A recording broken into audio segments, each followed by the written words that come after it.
Can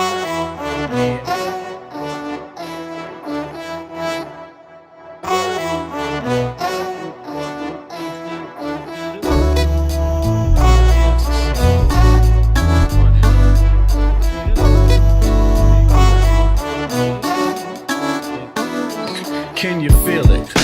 Nothing can save ya, cause this is the season of funky behavior. I came to relax your mind, you can recline. On what? On this here rhyme. I like the style, I'm staying for a while. It helps me show cats that I'm versatile. I'll touch your dial, turn your frown to a smile. I'll make you feel like you're having a child. So relax and open up, child. I'm about to make you walk what? Pimp style or pimped out style. You don't understand the logic. See, if you don't have it all, I'll take a deposit. I got shit for you, it's alright indeed. It's like going to the garden and planting the seed. It might tickle for a second, but it won't bleed. So just relax, just hear a dope track. The vibes is real nice, everything is real fat. You don't have to do work, we do that. It's the type of place where you can wear your hat. Just relax and just hear a dope track. The vibes is real nice, everything is real fat. You don't have to do work, we do that. It's the type of place where you can wear your hat. Your entertainment at the same time, edutainment. In other words, you could call it bent. What I'm saying is that I'm here at your service. It's hard work, but then again, I deserve this. I'm helping people enjoy their spare time. I'm like an instructor when I'm doing my rhyme. Relax and just hear the dope track. It's really not all that, it's not like a gag. We like that when everything is relaxed and chill. You don't have to get fucked up or take pills, cause I like being myself, it feels good. Yo, it makes my meals taste good. It makes my meals taste good. It makes my meals taste good. It makes my meals taste good. So just relax. It's your dope track. The vibes is real nice, everything is real fat. You don't have to do work, we do that. It's the type of place where you can wear your hat. Just relax and hear a dope track. The vibes is real nice, everything is real fat. You don't have to do work, we do that. It's the type of place where you can wear your hat. Just relax. My mind state, now balloon, it won't inflate. Just take the buzz, this much wiser kid, fuck the shade. And take it to a lower level, and dig a ditch for a devil. Got some more kids and pass the shovel. Dig a hole, take them on a spiritual roll. Lyrics unfold, either that or unroll the scroll. Episodes keep reoccurring and stifling. People's vision get blurring, their hearts start murmuring. I'm about 5 times iller than a Sherman. Introspection is God's gift to the miracle. I freak material, lamb's milk without the cereal. When MCs say your booty, they mean venereal.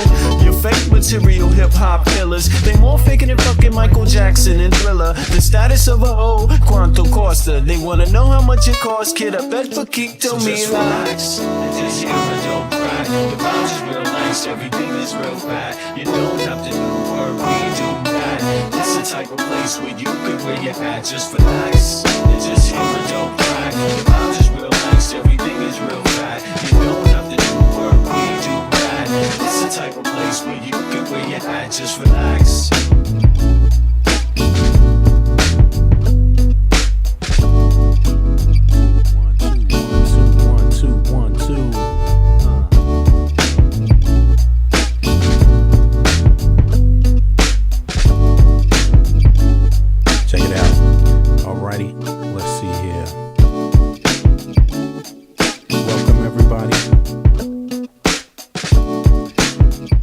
It is the weekend. It's Saturday, December 6th, 1627 CET time, Central European time, and that would make it, this says it's 8:27, right?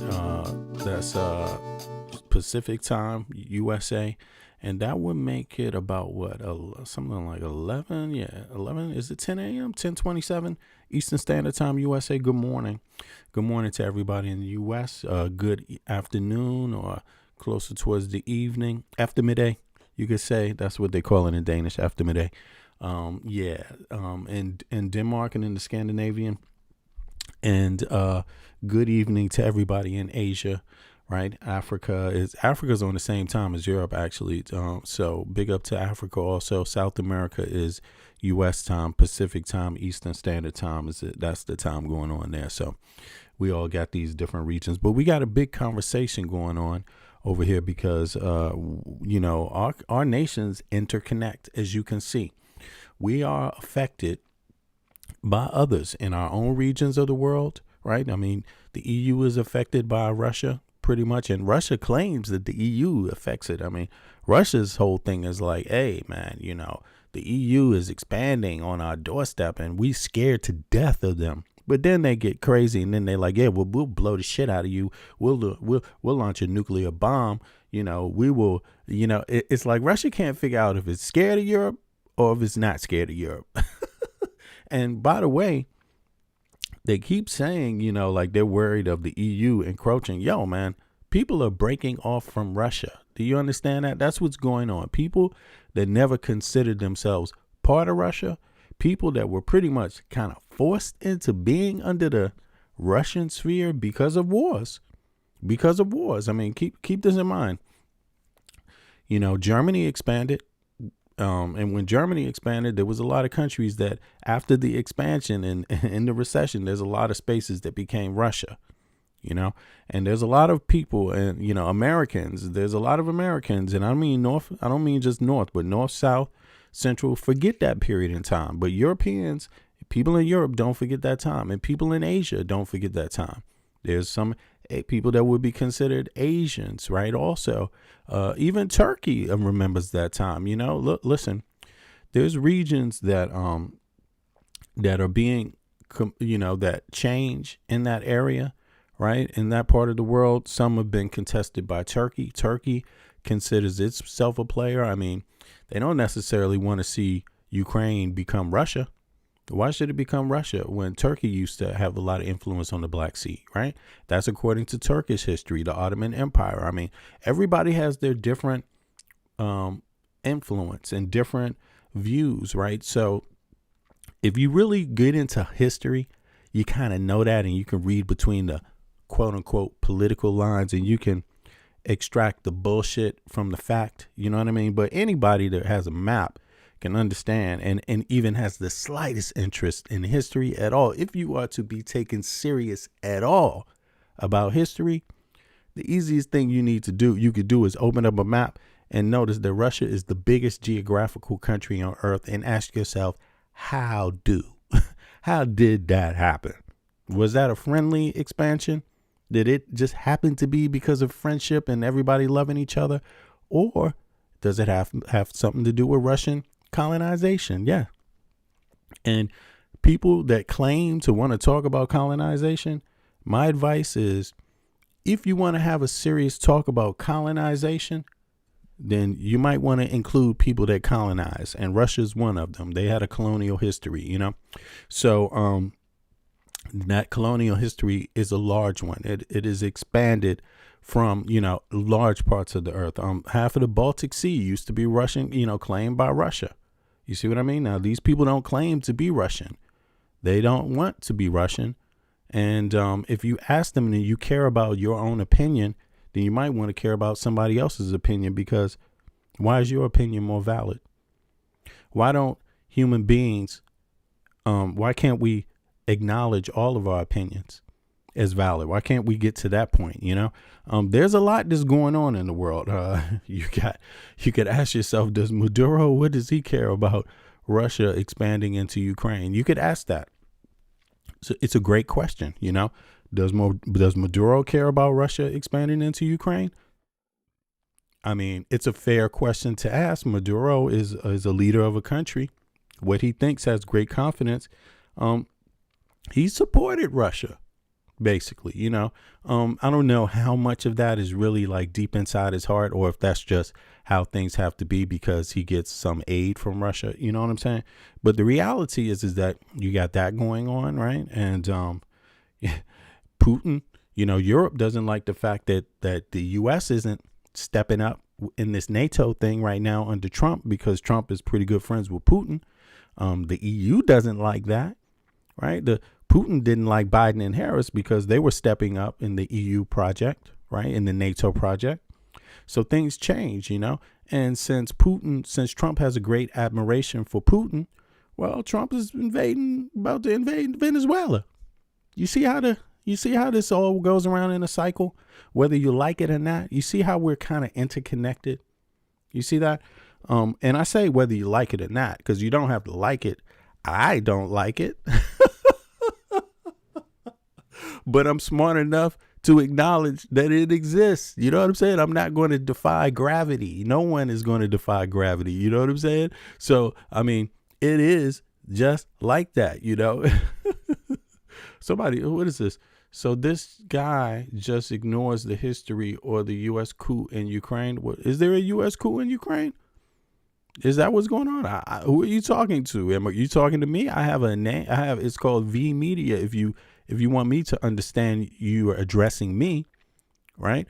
Because you could be addressing anybody. You could be addressing Putin. Is Putin out for a coup? I mean, what's going on? You know, there's a lot of different dynamics, and like I said, acknowledging the dynamics has nothing to do with you liking them or not liking them. I mean, if you want someone to like your perspective on the dynamics, you first have to recognize the dynamics. If you want someone to not like it, you still got to kind of do the same. You know what I mean? Even if you don't care, if you don't care if they don't like it, you got to start off by acknowledging the dynamics before any of it matters anyway. You see what I mean? So, you know, I don't know. What is this? Communist and Marx Zionism isn't colonialism. Listen, first of all, no one has invented the term colonialism. Doesn't belong to anybody. Colonial behavior, colonizing, is the root of the root of the word colonialism. Colonize, to colonize. And you know, so just get it straight. And colonizing, to colonize, to expand onto other people's spaces where other people exist that don't want you to do that, right? That's been going on for a long time. And if you really want to be taken seriously, about colonization, Russia does not disagree that they were once a colonial nation. You see, if you even want to be taken seriously about Russia, even Russians know there was a colonial Russia. You know, and don't try to mix it up into anything else. You don't have to spookify it. You don't have to pick your favorite person that you hate. You see what I mean? You don't have to do that. You can just admit that, yeah, there was a colonial Russia. Okay. And they colonized other people just like other colonial nations did. But you better recognize one thing: for colonization to occur, it doesn't have to have the colonial badge on it. It doesn't have to have a European colonial badge on it. It doesn't have to have an Eastern European colonial badge on it. It can just happen without a name. You can make up a new name if it makes you feel better, right? Colonization is still colonization.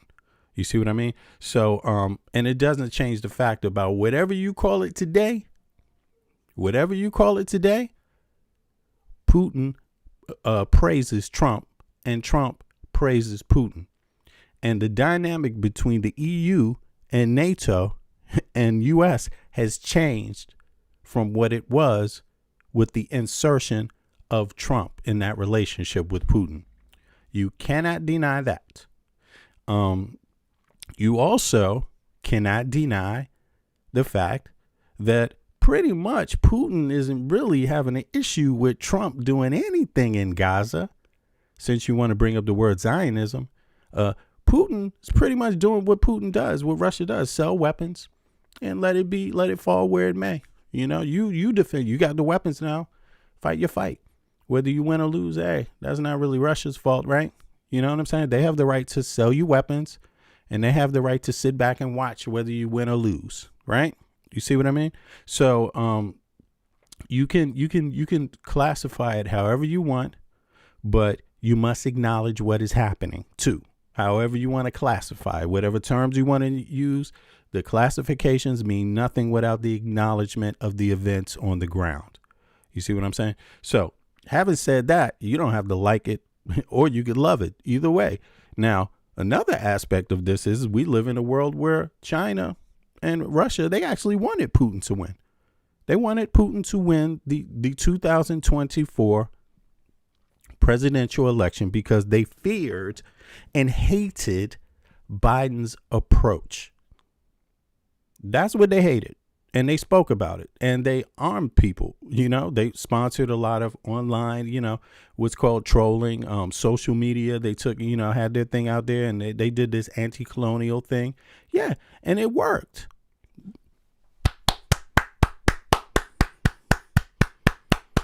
You got to take your wins where you get them. You got to acknowledge them, and you got to celebrate them, and you have to. Otherwise, what are you doing? Just crying about winning? You shouldn't cry about winning. You should say, yeah, that was a victory. We got what we wanted. But you have to accept that there's something strange when you get what you want and it doesn't act right. It doesn't come out how you thought it would. That's kind of strange. That is kind of strange. You can't just say, hey, Putin had this and Trump had this meeting in Alaska where they're talking about foreign policy, and now Trump is about to invade Venezuela, and you don't make any connection. You don't make any connection to that. I mean, what's the point in rolling out the red carpet for Putin if you ain't discussing geopolitics? What's the point? You see what I'm saying? So that what is happening right now in the world with Gaza, Ukraine, Venezuela, without any doubt whatsoever in any rational person's mind, that they talked about this. And it's turning out how they talked about it.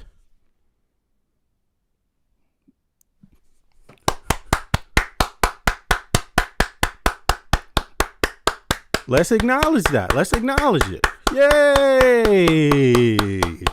Because you got to acknowledge your wins.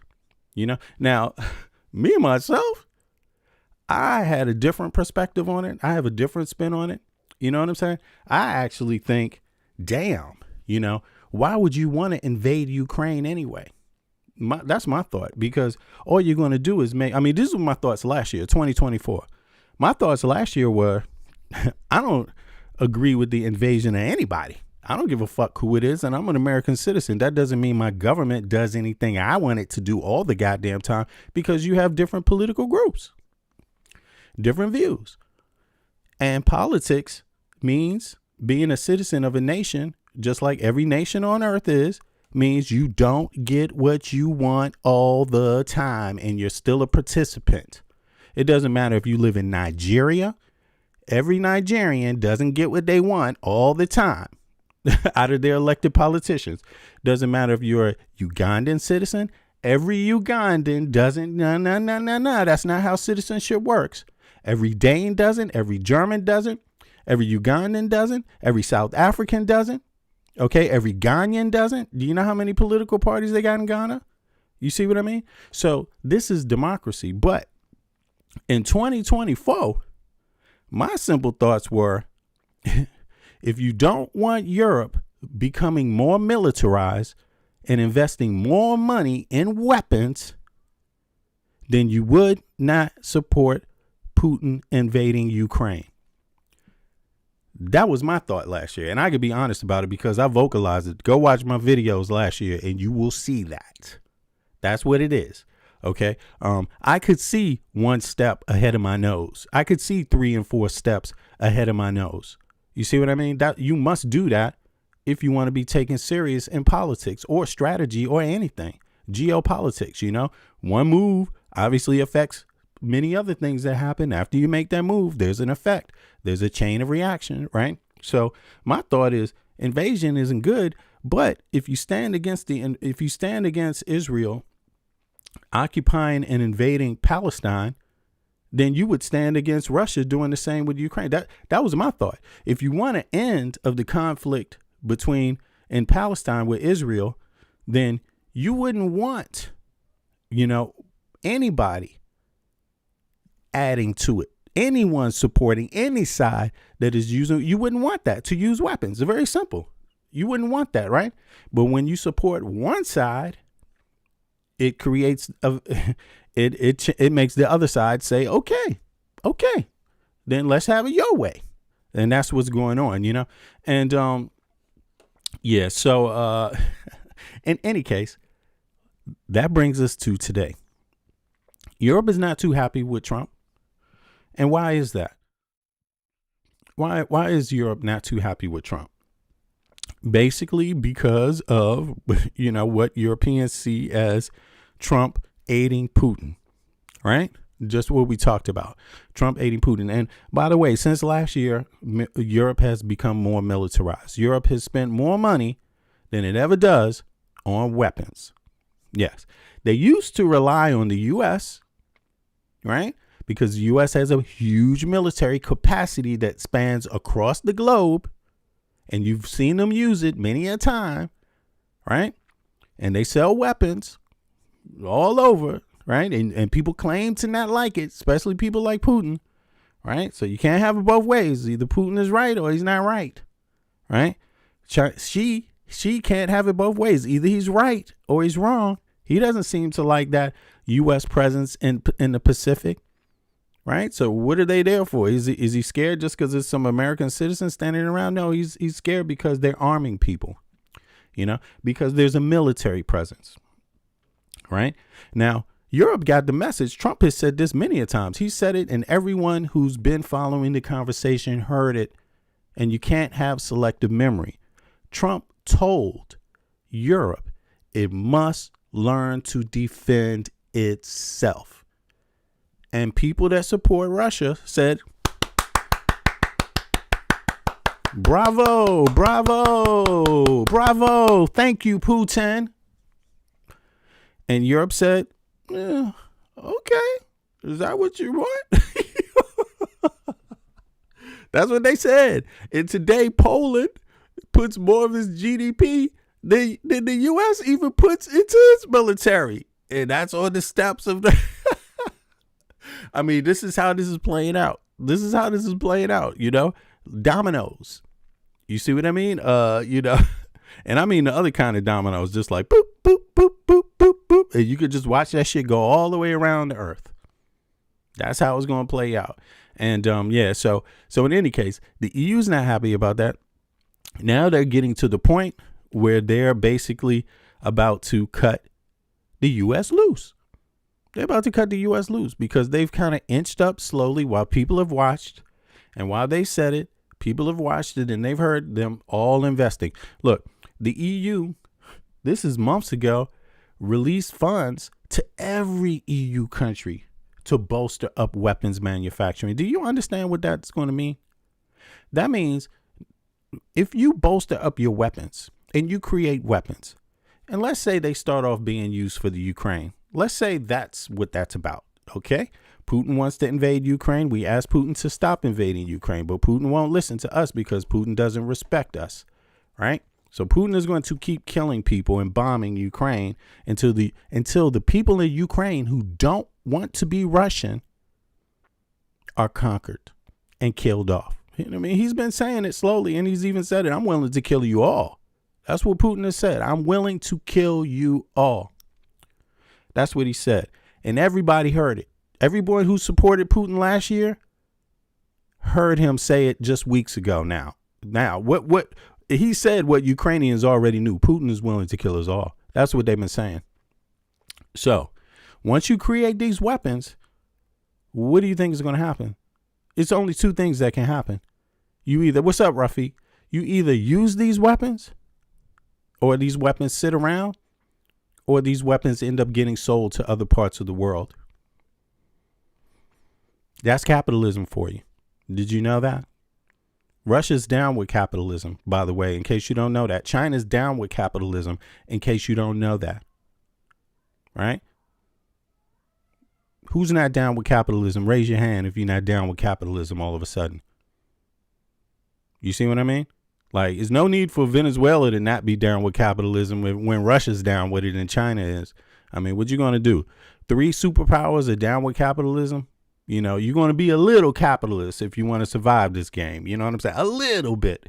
You know, you can have a lot of socialism built in there, too, to balance it out. But you're going to be a little capitalist. OK, You know, I mean, if you have any sense, you're going to be a little bit, you're going to open up your markets to do some business for the highest bidders. That's if you want to be around. You see what I mean? You're not going to just shut everything down, pay everybody in your country the same wage, no matter how much work they do or no matter what their job is, so the economy can just stand still because people aren't happy getting paid for what they produce, for their labor. People that labor all day want to get paid more than people who don't labor all day. People that produce more want to get paid more for their labor. Yeah, they want to get paid. If they produce more, they want more money out of it. Okay, they don't want to get paid the same. One taxi driver shouldn't get paid as the other taxi driver that doesn't pick up any rides and just sits there all day, right? Yeah, there's got to be a little bit of balance. Maybe you get a little check, maybe you get a little something, some security, but there should be part of that should be capitalism and production and using your brain and competing in the market, right?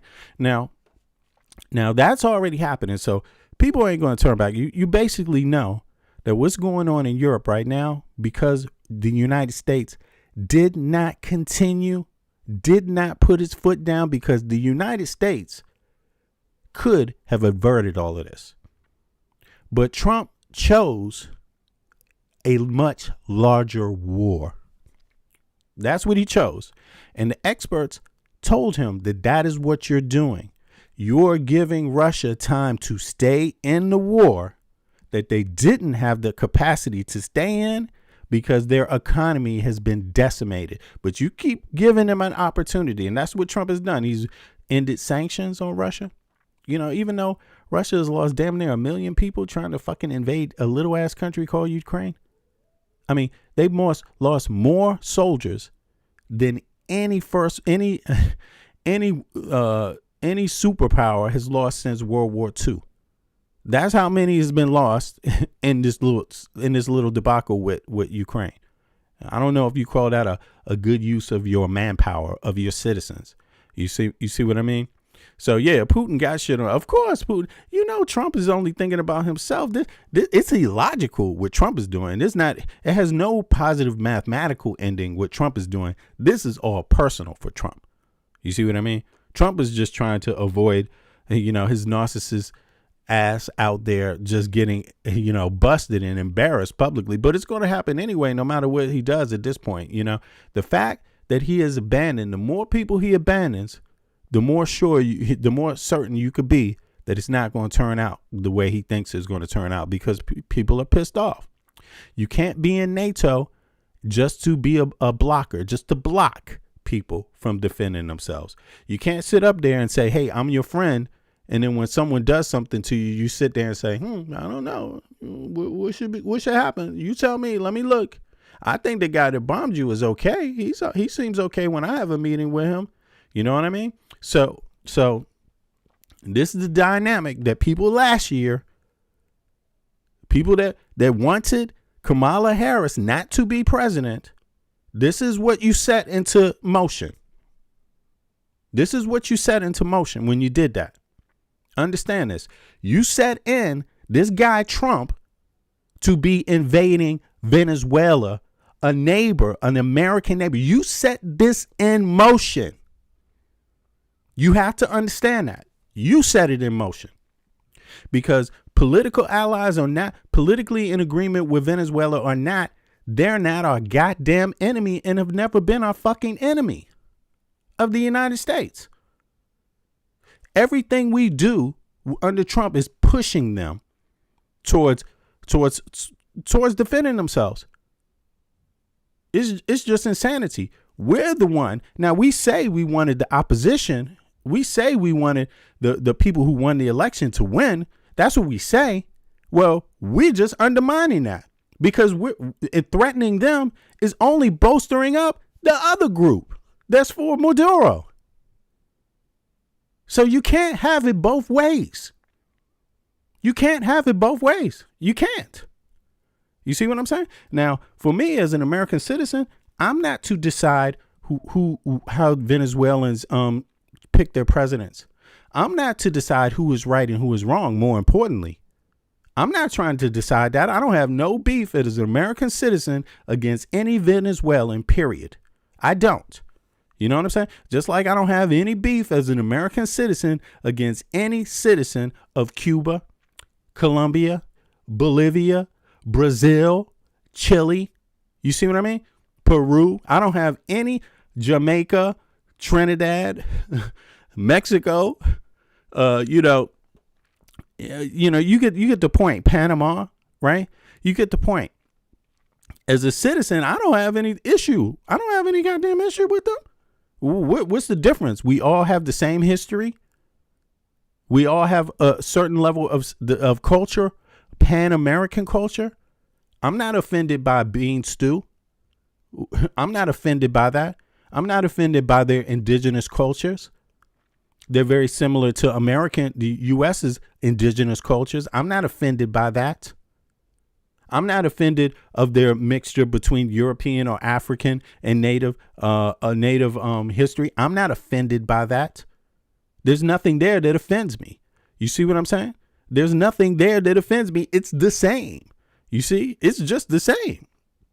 Now, so I'm not deciding what political party is right, but as a person myself, I choose democracy, the way that all people have an opportunity to have a voice in how the country is run and how the country operates. I choose human rights, freedom of speech, even for the opposition party. I would never be for stopping Republicans or people that are not Democrats or people that, they're not having a voice. You see what I'm saying? What is that? That's authoritarianism. I'm against authoritarianism. You see what I mean? I'm for free speech, even if it's in opposition to what I'm saying, even my belief. You see what I'm saying? But that doesn't mean I'm going to sit back and let you stop me from having my freedom of speech or my human rights. No. Then that's where the problem comes. You see what I'm saying? So, having said that, let's start off where Trump is and what Mr. Trump is doing, how he does things, and and how everybody's basically getting more pissed off at Trump. I mean, this is where it's at with Trump, man. They pissed off at homeboy now. So drastic changes to U.S. national security strategy and its very role in the world. The document, which lays out U.S. foreign policy priorities, sounds a clear retreat, stating, quote, "The days of the U.S. propping up the entire world order like Atlas are over. The message to U.S. allies is that they, quote, must assume primary responsibility for their regions and contribute far more to our collective defense." One might say that means you, NATO, and Japan, and South Korea, and others. The American priorities in Ukraine now are to end the war fast and to make nice with Moscow, to, quote, reestablish strategic stability with Russia. Take note, for Israel and Saudi Arabia and others, the document says that America's reasons for focusing on the Middle East will recede. That's quite a change. And in an attempt to impose a MAGA agenda on Europe, the Trump administration warns Europe it must sharply reduce immigration or face, quote, civilizational erasure due to migration from non-European. do you hear the audio? Countries. Joining me now is General Wesley Clark. Look, this is CNN. Do you hear that audio? That's on CNN. That's CNN. Actually, what is this in the background? He is the former NATO Supreme Allied Commander. And General Clark, I imagine your eyes were bulging to some degree as you read this document here. You commanded U.S. forces in Europe at a time when the American approach to the world was quite different than that which is laid out in this document here. What was your reaction to reading it? What does it mean? First of all, I think it's very consistent with the actions and statements that the Trump administration has made. So I don't think there was any surprise in it. It is a transactional world. It's back to spheres of influence. It sacrifices the magic of America. For 250 years, America has lived the dream that we gave to all of mankind. And we were always a radical power. That is to say, we believed that others should share the benefits of democracy and liberty. And we acted to protect that. This is a retreat from the world, it seems to me. It's a smaller, weaker America. And Jim, I ask myself, why is it? Because somewhere in this document, it sort of indicates we can't afford it. But at the same time, the document is saying we're such a great, vibrant nation. We're so great. So why can't we afford this? Is it because we can't deal with our own fiscal responsibility that we demand tax cuts? There have been these three major tax cuts since 9/11 that have really sunk the United States. If you can't afford it, why are you using missiles to blow up tiny ass fishing boats? Like, that makes mathematical sense. I mean, even if you wanted to kill them, you're really choosing the most wasteful means.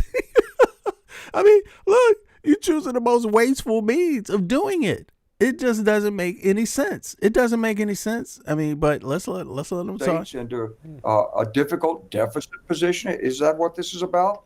And we're sacrificing 80 years of U.S. leadership, the rules-based international order, which has served us so well, and we're falling back into this sort of hemispheric, hands-up protective status.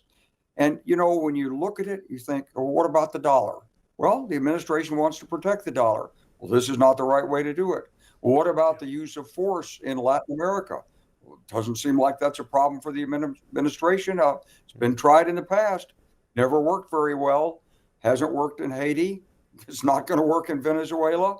And here we are, we gave $20 billion to Argentina, but we can't afford to help Ukraine, a nation that's fighting for the very values that have made America great, and that will, if they succeed, will stabilize Europe.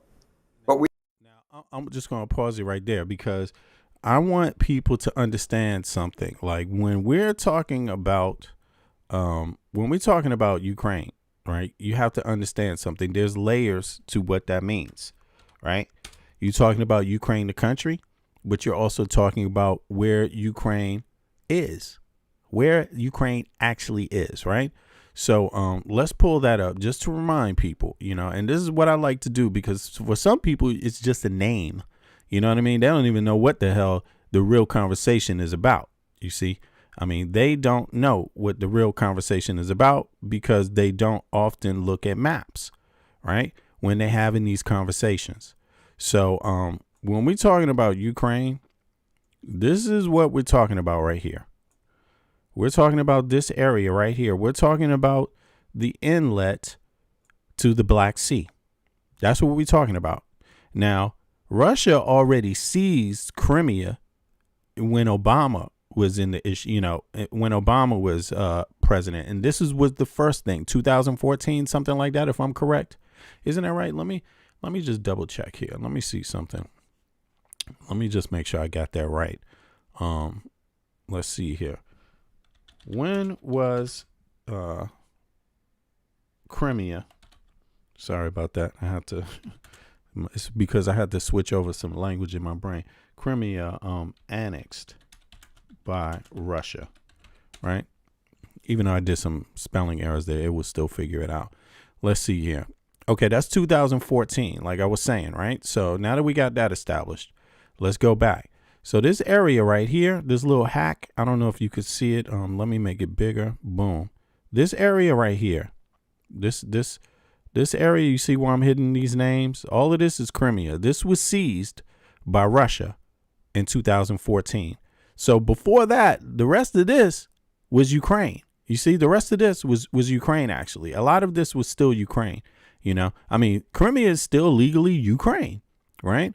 But Russia had extended past that little area too, right? And so they had a part of this area over here. They had invaded, right? Now, this is an inlet right here to the right. You see kind of like two horns, one horn, or you see a left side of the Black Sea and you see a right side. To the right, there's like a little lake that's directly connected to the Black Sea, this little lake here, right? That Russia has access to, right, through here. See, through this little hack here. So they've already had that, right?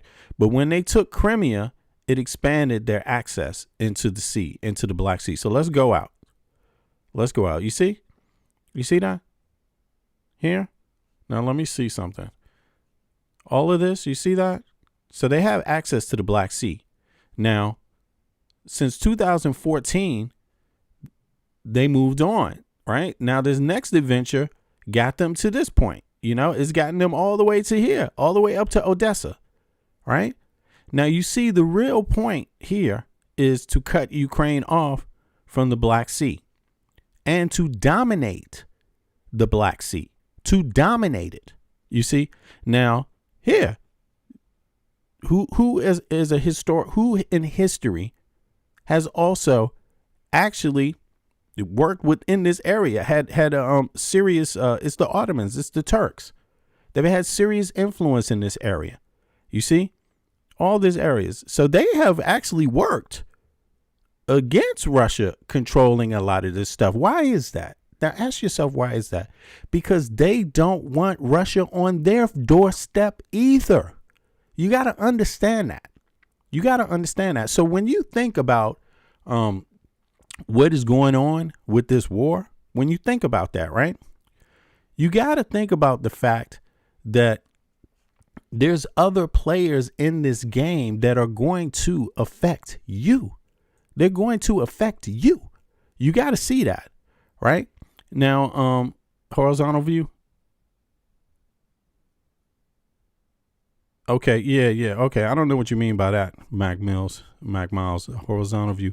But, in any case, you got to understand that you're engaged in something that is like a domino thing.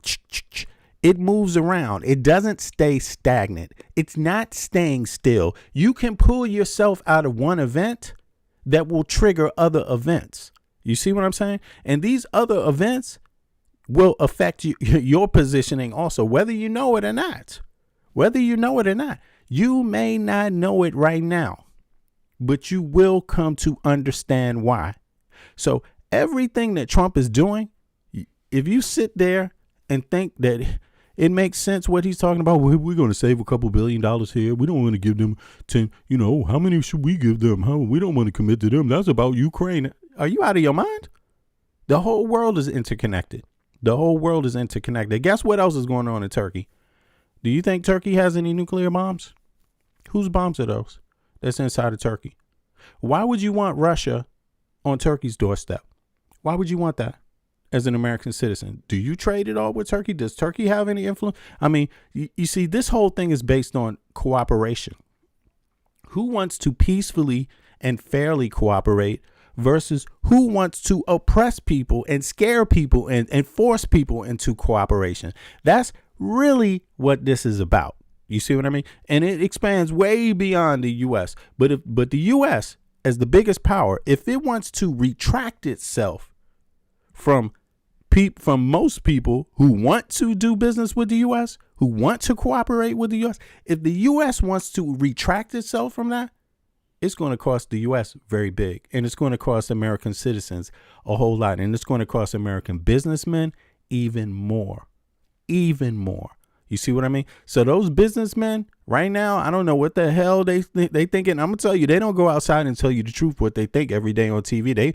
These people will stand right next to Trump and be thinking some other shit too. They could be doing what they want right now, but you businessmen, what you think you have to do right now, and at the same time, there could be parts of Trump that they don't like and hate also. But businessmen, you could be thinking you're doing what you need to do right now, but everybody knows on a global scale, you will deeply, deeply pay for allowing Trump to run amok. You will deeply pay for Trump's positioning. You will pay for it. And the American people need to know you will pay even more in your pockets.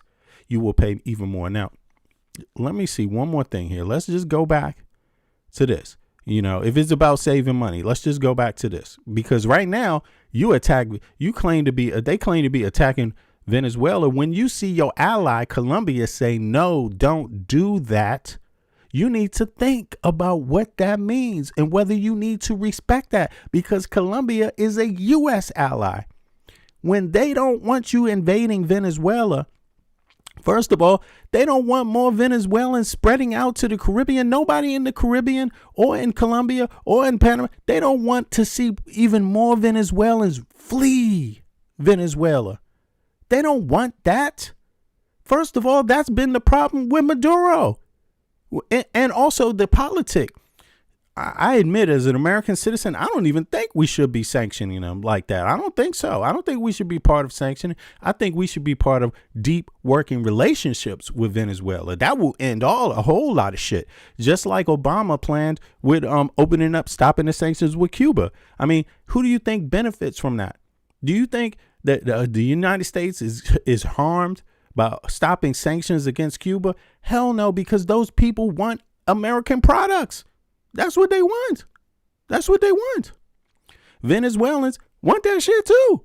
That's what they want. They don't want to be cut off. You see what I mean? They're tired of that bullshit. So there's some people that resent Maduro in Venezuela because of that. Because it's like, damn, man, we have to endure all of this shit just because of your particular politic. Like, why? You know, whole groups of people and countries should not have to suffer for few. Now Trump comes in and gives them a reason why, hey, man, now everybody's flipping the paradigm. Now everybody's going to support Maduro. Because why? They have very real reasons for it. Nobody should want more Venezuelan refugees. And that's something Trump is fucking up. Nobody's going to cooperate with you if you're creating more refugee crisis and you're the one who's saying that you're against people being immigrants. That makes no goddamn sense. You know what's going to happen? All the countries that were legitimately trying to stop people from going through their country to get to the U.S., what the fuck do you think they're going to do now? What do you think they're going to do now? They're going to be like, yo, here's your path. Walk right through Colombia and get your ass over to Panama. And Panama's going to be like, yeah, walk right through Panama and get your ass over to wherever else. You know, that's what they're doing because you're fucking up their economy too. On the ground. You're fucking up the quality of life for them too on the ground, you know, and that's why Trump's shit is so insane because nobody is going to support it. Not in Central America, not in South America, and it will have consequences. How you stop immigration is by having real partnerships with these countries to stabilize their economies and to stabilize business and trade. That's how you stop it. You know, these people are not any different from us in the United States of America. There's nothing different about them. That's the one thing that is different. OK, they want a decent life. They want to stay in their own countries. That's where they fucking want to live. They don't want to live in the United States of America. They want to be able to afford to live in their own life, their own country. But look, the politics have everything to do with it. You see what I mean? And the bigger players take more of the blame. Russia takes a lot of blame on this global stage for what goes on. China takes a lot of blame on this global stage for what is going on. But the U.S. does also. It does also. And how we move as a nation has consequences to other people. You see what I'm saying? But don't get it twisted. It's not only how the U.S. moves on this global stage that has consequences for other people. It's how Russia and China move too. But we can only be accountable for what we're doing. How are we going to fuck up our relationships with South Africa? South Africa is not trying to be an enemy of the United States of America, but Trump found a way. Trump has found a way to just clumsily walk through South African relations with the United States of America in the most ugliest ways, in a way people are laughing like, God damn, how can you have South African farmers up in the White House on your TV, you giving them the right to migrate to the U.S. and then after you giving them right, they saying, man, fuck this place. We going back to South Africa. We don't want this shit. They had it better in South Africa. They had it better in South Africa. That's what they're realizing, because you come to the United States of America, man, the U.S. ain't looking out for its farmers. The U.S. ain't doing shit for its fucking farmers. Fucking farmers are pissed off. Why the fuck would you want to? South Africa is doing more for its farming industry than the U.S. is, because the South Africa needs its farming industry to be successful. It provides jobs to other people. You see what I mean? It provides food to South Africa. If they don't have that, all they're going to have is imported food. Don't you understand that? That's exactly what Trump is setting up for the United States. And then he's going to tariff you on the fucking food. Now, look, let me pull this one back up. I mean, this shit is a hot mess, but people better get down with understanding it. You better get down with understanding it, because you're going to have a vote coming up. You got decisions to make. Okay. American citizens got decisions to make. And if you ain't really looking, and I'm going to be honest with you, if you're not an American citizen, when it comes to American politics and all of that, there's only two coin sides of this we can be on when you have this conversation with me. Reasonable and factual, or you could just be another person that I'm like, I don't give a fuck what you think. You see what I mean? Because to a certain degree, this comes down to how well versed are you in geopolitics in the first fucking place before you even enter the conversation. Do you even take it seriously? Or is it just some shit you went on TikTok for 5 seconds and learned about? Because I didn't start getting involved in geopolitics because of fucking TikTok. Fuck TikTok. Fuck Facebook. Okay? Fuck all that shit. Fuck YouTube.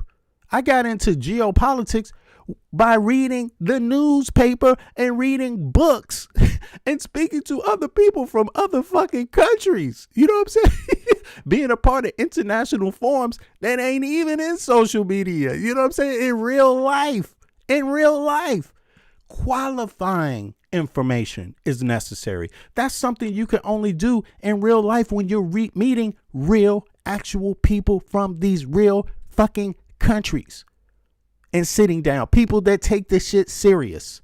That's how you really supposed to do it. It's not through a TikTok meme. Trust me. Because if you're expecting to learn half of what's really going on on Earth, you ain't going to get it through social media. You're not. You really going to have to do a little bit more than that. You can't rely. You always have to qualify. You have to quantify and you have to qualify. You have to know the numbers, and then you need actual evidence that matches up with those numbers to support the numbers, you know. Now, look at this shit. Here we go. Here's the globe. Here's the Western, hemisphere right here, right?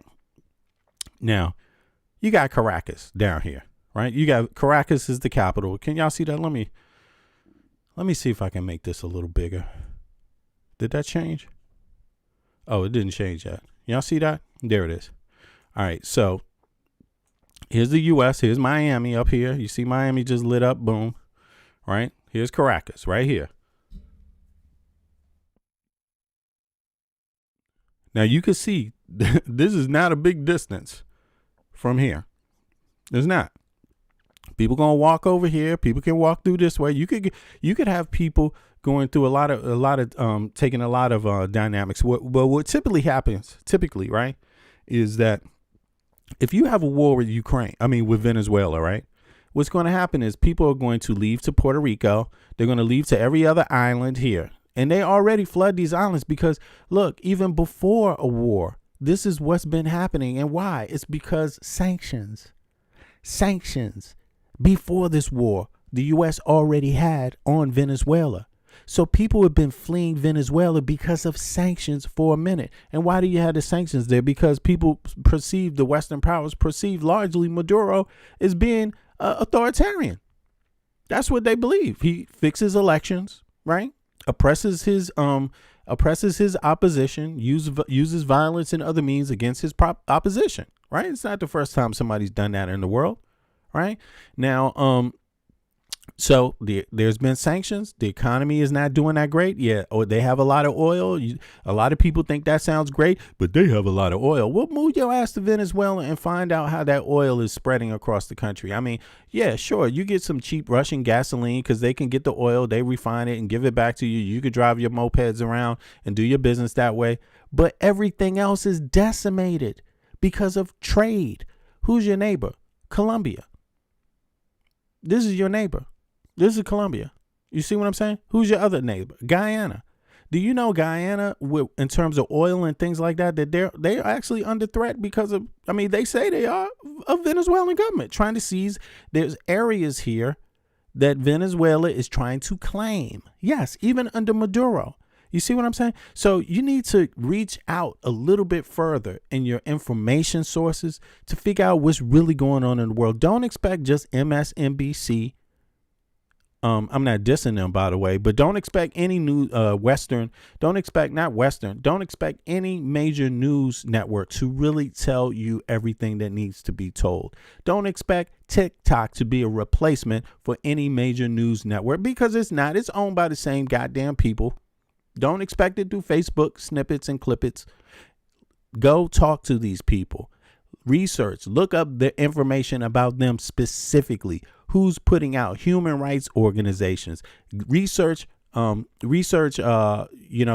natural resources. Number one, research that. What natural resources do they have? And then the conversations around that. You see what I mean? And then you will, when you get keywords, key things to look up, then you will find out that, oh, right, Guyana and Venezuela, they not, everybody in South America is not on 100% good terms with each other. They have their own issues. So you might see Putin propping up Maduro, but that doesn't mean everybody agrees with Maduro or agrees with Putin. In fact, that could also mean that, parts of Venezuela, they pushing a little bit of weight on their neighbors, and their neighbors might not like it. You see what I mean? Same thing with Brazil. Brazil got an issue. Brazil has issues with others. You see what I'm saying? Let's go down. They have issues with their neighbors. Like, don't sleep on that. Don't sleep.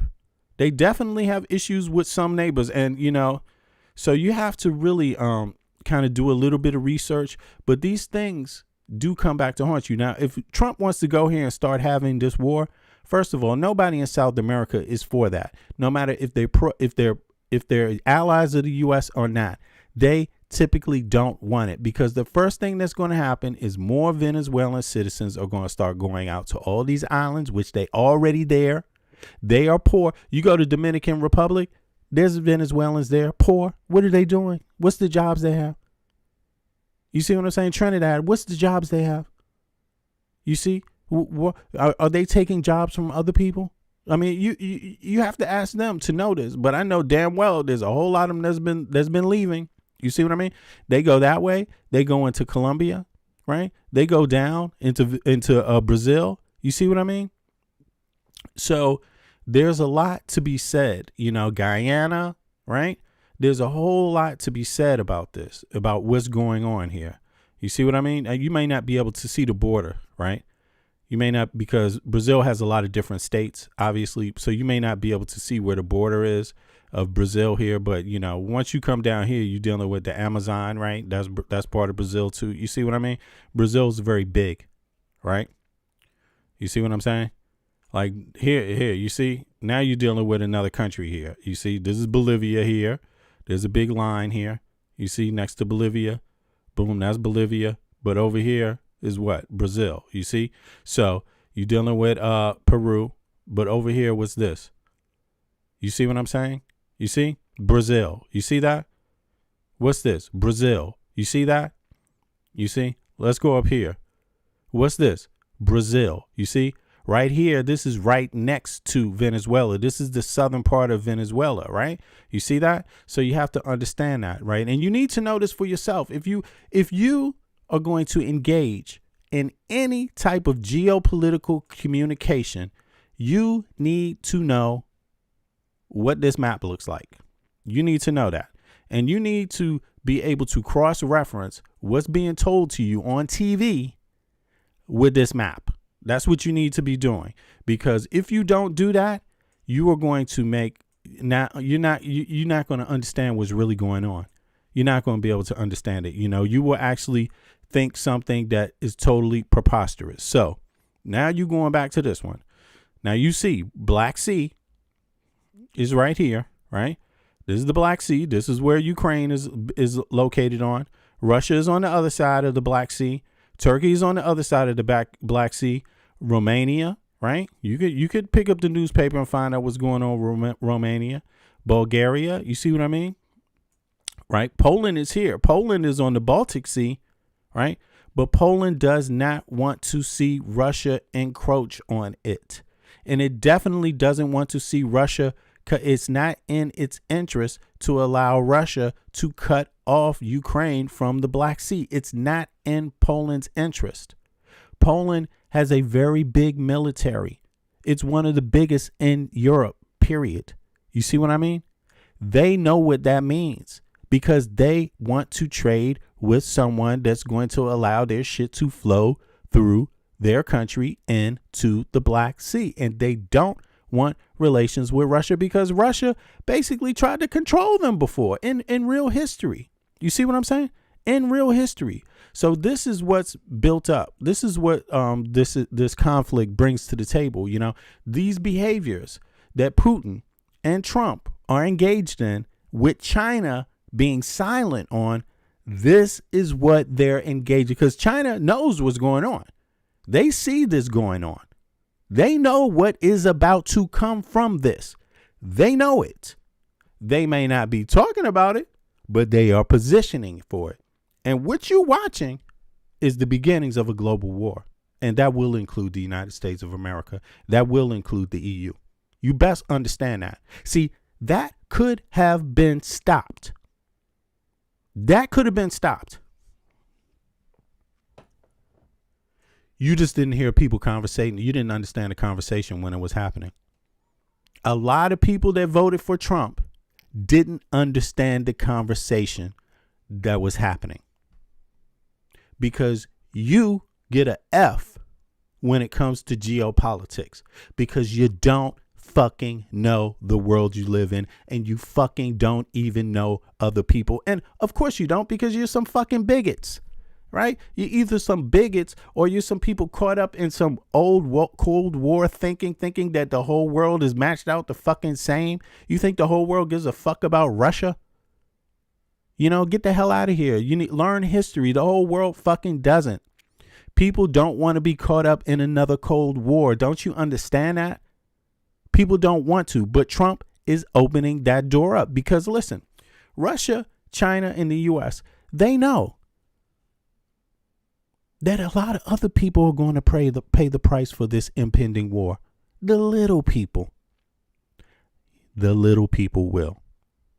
Because you're going to pick a side. The little people will pick a side where somebody's giving them some weapons. And the other little people will pick a side where somebody else is giving them some weapons. And you're going to kill each other for the superpowers.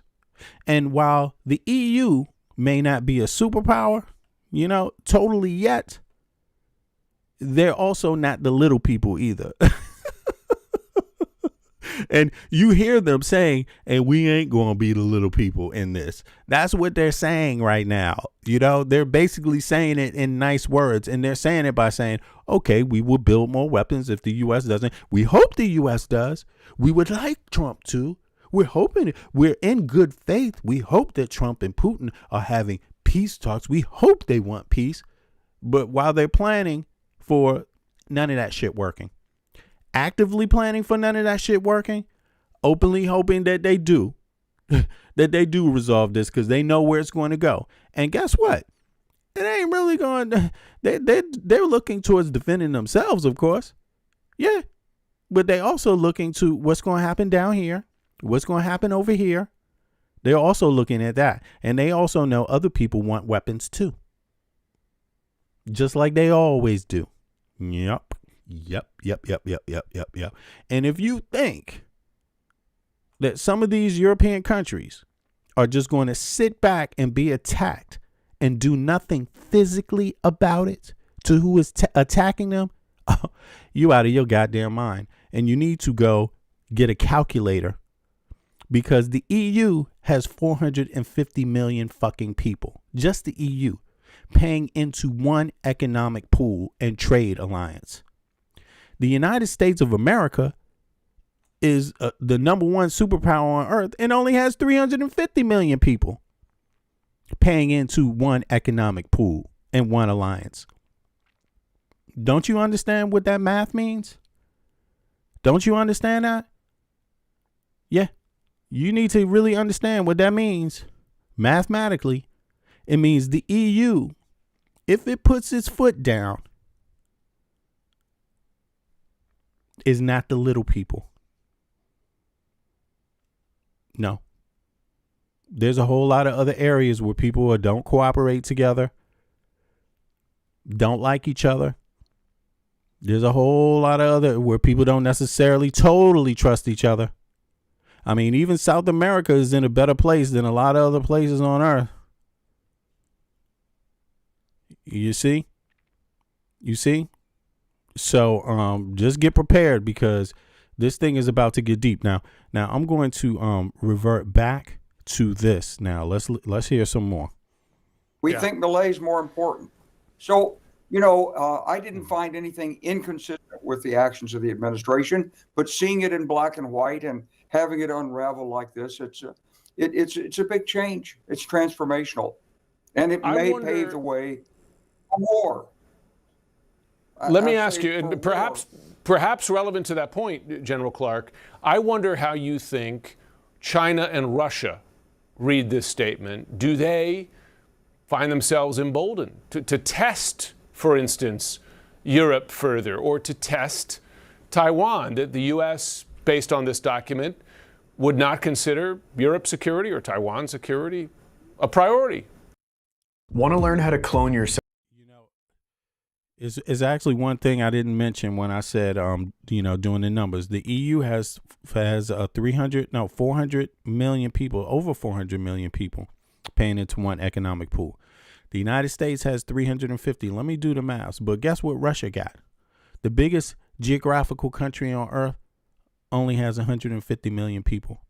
How many of those people you think already died in the last few years fighting Ukraine? You see what I'm saying? So as an economic pool, Russia is not actually that powerful. And as a pool of people generating power on the ground, just manpower wise, they don't have as much manpower as the EU, as a single nation, Russia. You see what I mean? So since wealth is accumulated by manpower that is effective, manpower that is productive, and its ability to trade with other people, its network around the globe, the EU is definitely not weak little people. You just have to understand that. There's not a situation where Russia is just going to walk all over the EU. You see what I mean? The EU may not want war because it understands war costs money and war is going to cost lives. But you American goddamn citizens, if you being told some sort of whatever story Trump is telling you, whatever TikTok video is telling you that somehow Russia can whip the EU, you out of your goddamn mind. There's just no math there to prove it, to sustain it. There is no math. The only difference is the United States is giving up its own influence. That's what's going on here. The United States is saying, you know what, EU? You can become a bigger military power. That's literally what Trump is saying.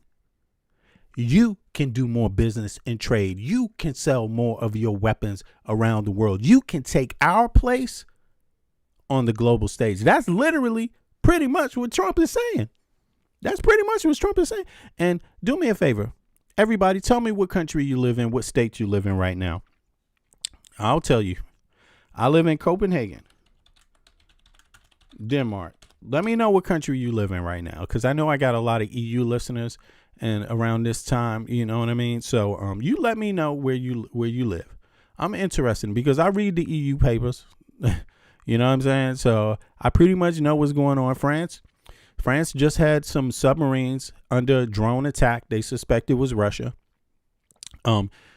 Zelensky just arrived in Ireland. There was some drones sent out there just before his arrival, or just after his arrival. The timing was a little off, and they suspect that it was a threat. You see what I mean?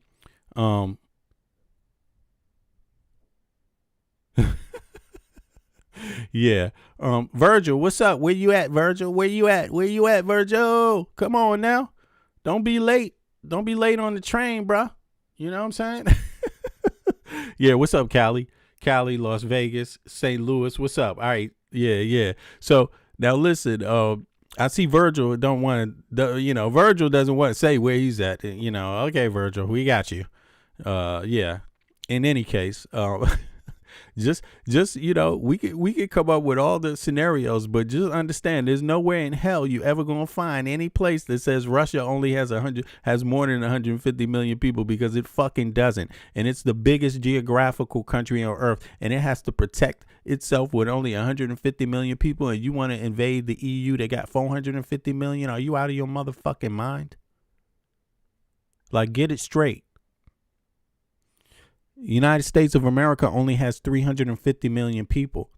That made it a global power, paying into one economic pool. You know what I'm saying? People being activated, people active in producing things, and then became a global trading power because of that. So it became a superpower when it entered the global stage, the global arena. It wasn't a superpower before World War II. You see what I'm saying? So the EU has positioned itself, because the EU has been created to become a global power, to survive. Right? These EU nations know they couldn't survive by themselves in that climate. They know that so that's the whole point of creating the EU, to prepare for another day. You see what I mean? So don't be fooled on what's going on. Don't be fooled on what's going on. Tia, what's up? There you go. Yeah. Tia, what's up? Thank you. Tia and Bits in the house. I'm waiting to see if Donnie scrolls through here. But by the way, Eric is there too. I see you. Yo, everybody, click the like button. Click the like button for me if you haven't clicked the like button.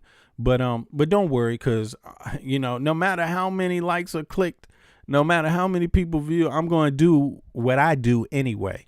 You know what I'm saying? Like, and some days I'm more activated than others, but I got my rest, as you could probably tell. So I'm very activated today about this topic. So I'm going to do what I can do.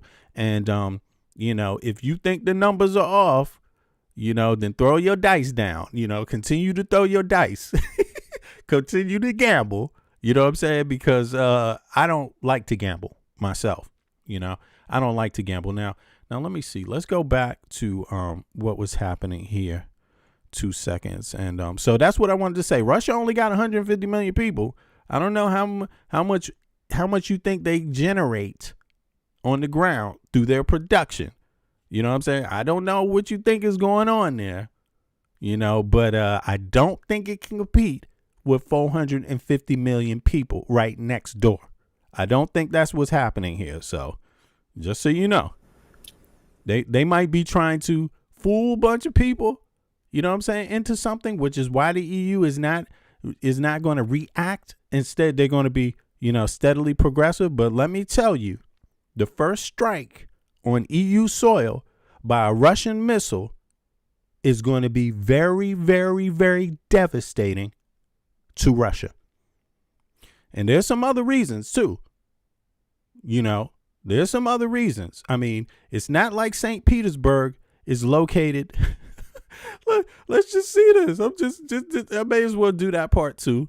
It's not like St. Petersburg is located on the other side of Russia. You see how big Russia is? Goddamn, look how big Russia is here. You see how big Russia is? What's going on here? Close this up. Russia is huge. Where do you think St. Petersburg is? Do you think St. Petersburg is over here to the right of this map?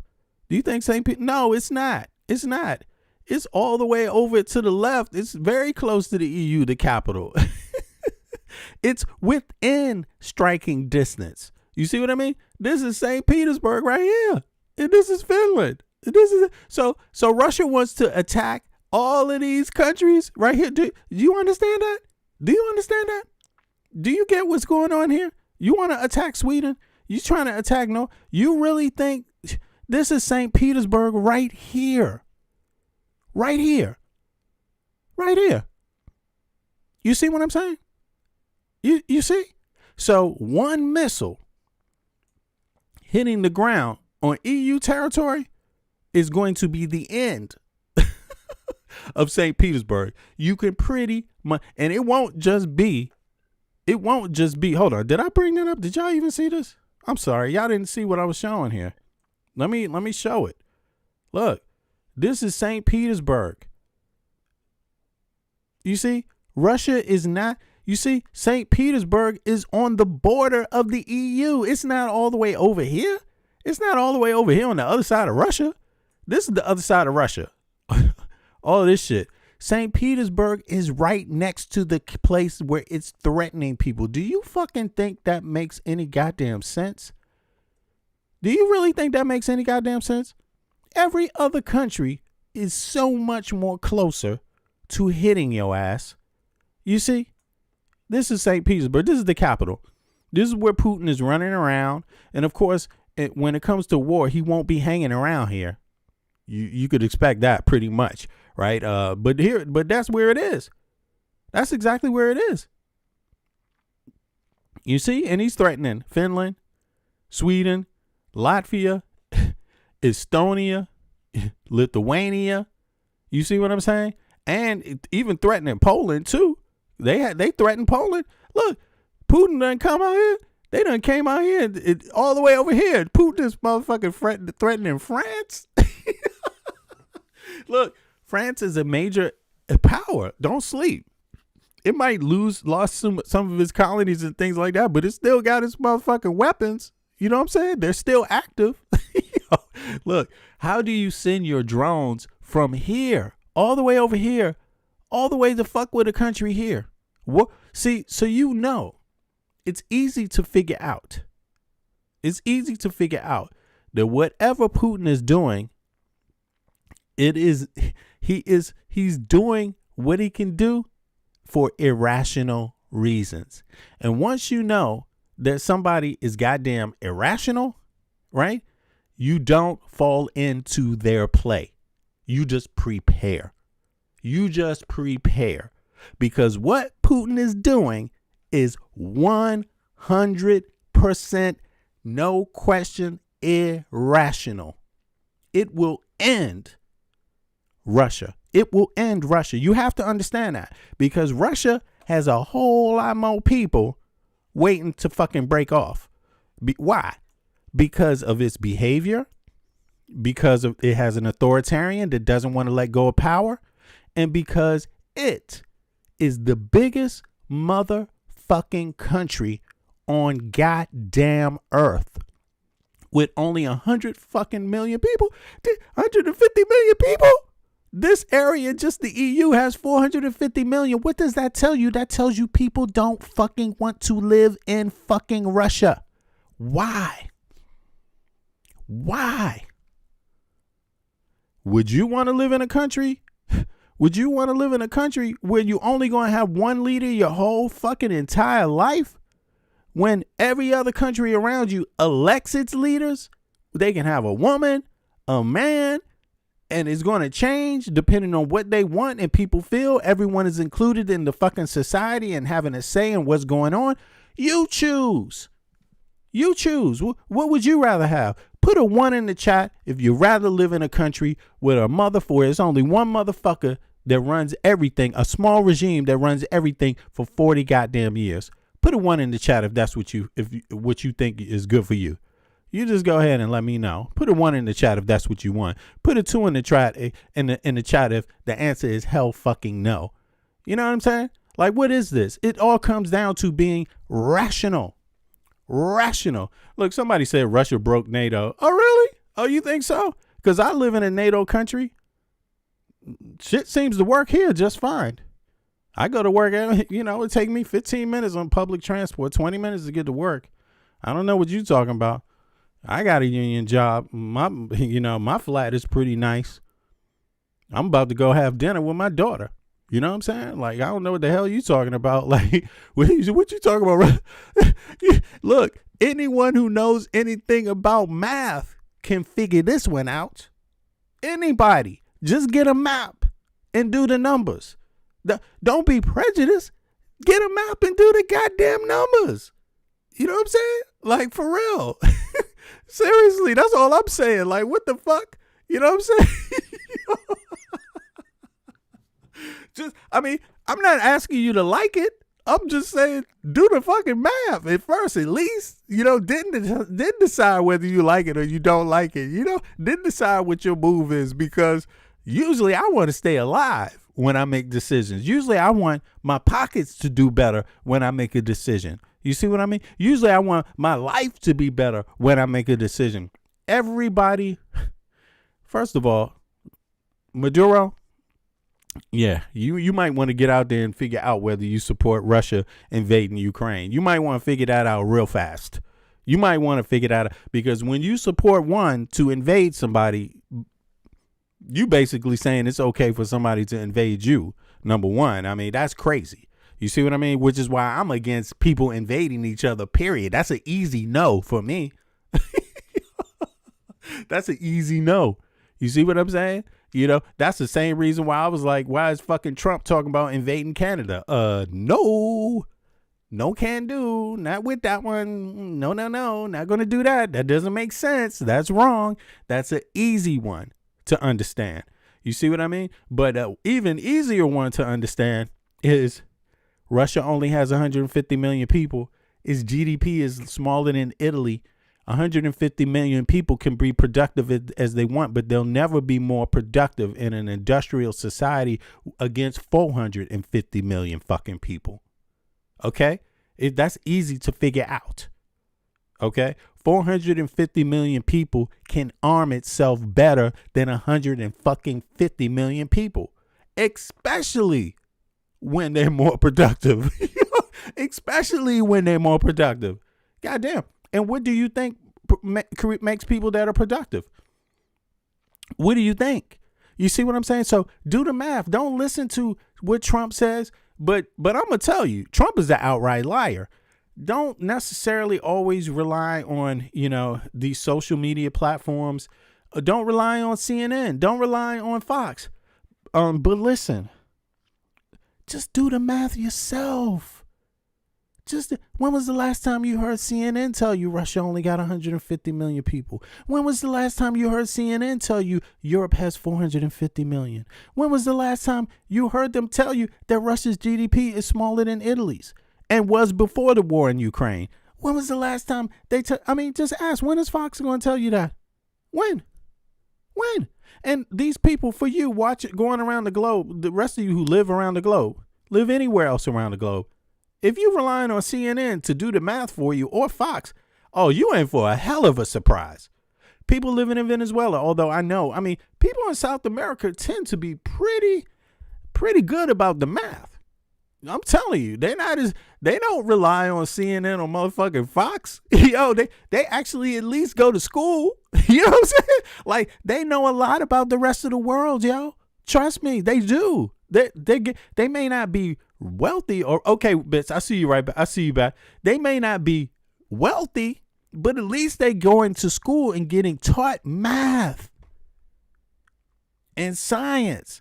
You know what I'm saying? Yeah, somebody said Russia is the gas. Who was that day? Russia is the gas station in the Arctic Circle. Well, I'm going to tell you one thing for sure. If all you're thinking about is gas, you're not living in the future. You haven't made steps towards the future. And they are doing a lot of gas. The EU just had a meeting about that. But see, that's the difference. Did they have it on CNN? Did they have the meeting on Fox? No, they didn't. Did they have a meeting on MSNBC? No, they didn't. What about TikTok? You see, the EU just had a meeting, which is true, about that, saying, no, we got to step up and buy less gas from them. And how are we going to do it? But then again, think about this. Norway has gas. If you want to put the EU in a position about gas, Russia's doing it. And guess what's happening? Immediately, other doors are going to start opening up. You know what I mean? There's a lot of people that have gas, especially in West Africa. United States. You don't want to do business with nobody that got gas in West Africa? Okay.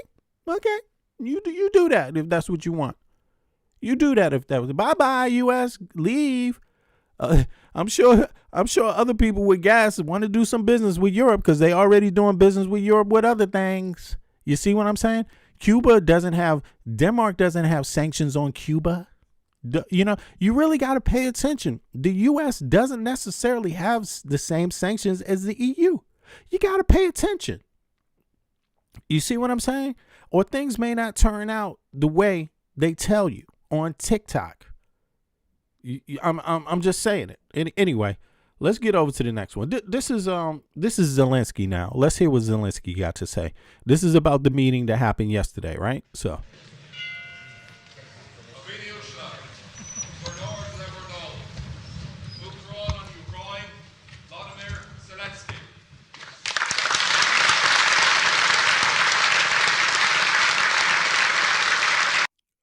No. Somebody said Trump told Germany in 2017 stop depending on Russian oil, and they laughed at him. No, they didn't laugh at him. You didn't see anybody laugh. Actually, what you saw is Denmark, which is the country that has invested most in green energy, step up. That's what you saw. You know, don't forget the other things that happened. Nobody laughed. People started looking for other sources of gas. That's what they did. Could they do it from one day to the next? Like, I mean, is that how your brain works? Does your brain think things go like this? Boom, total change overnight. Boom. No, that's not how shit works. Okay. You need to learn how to read the newspapers all around and see what gradual change is happening.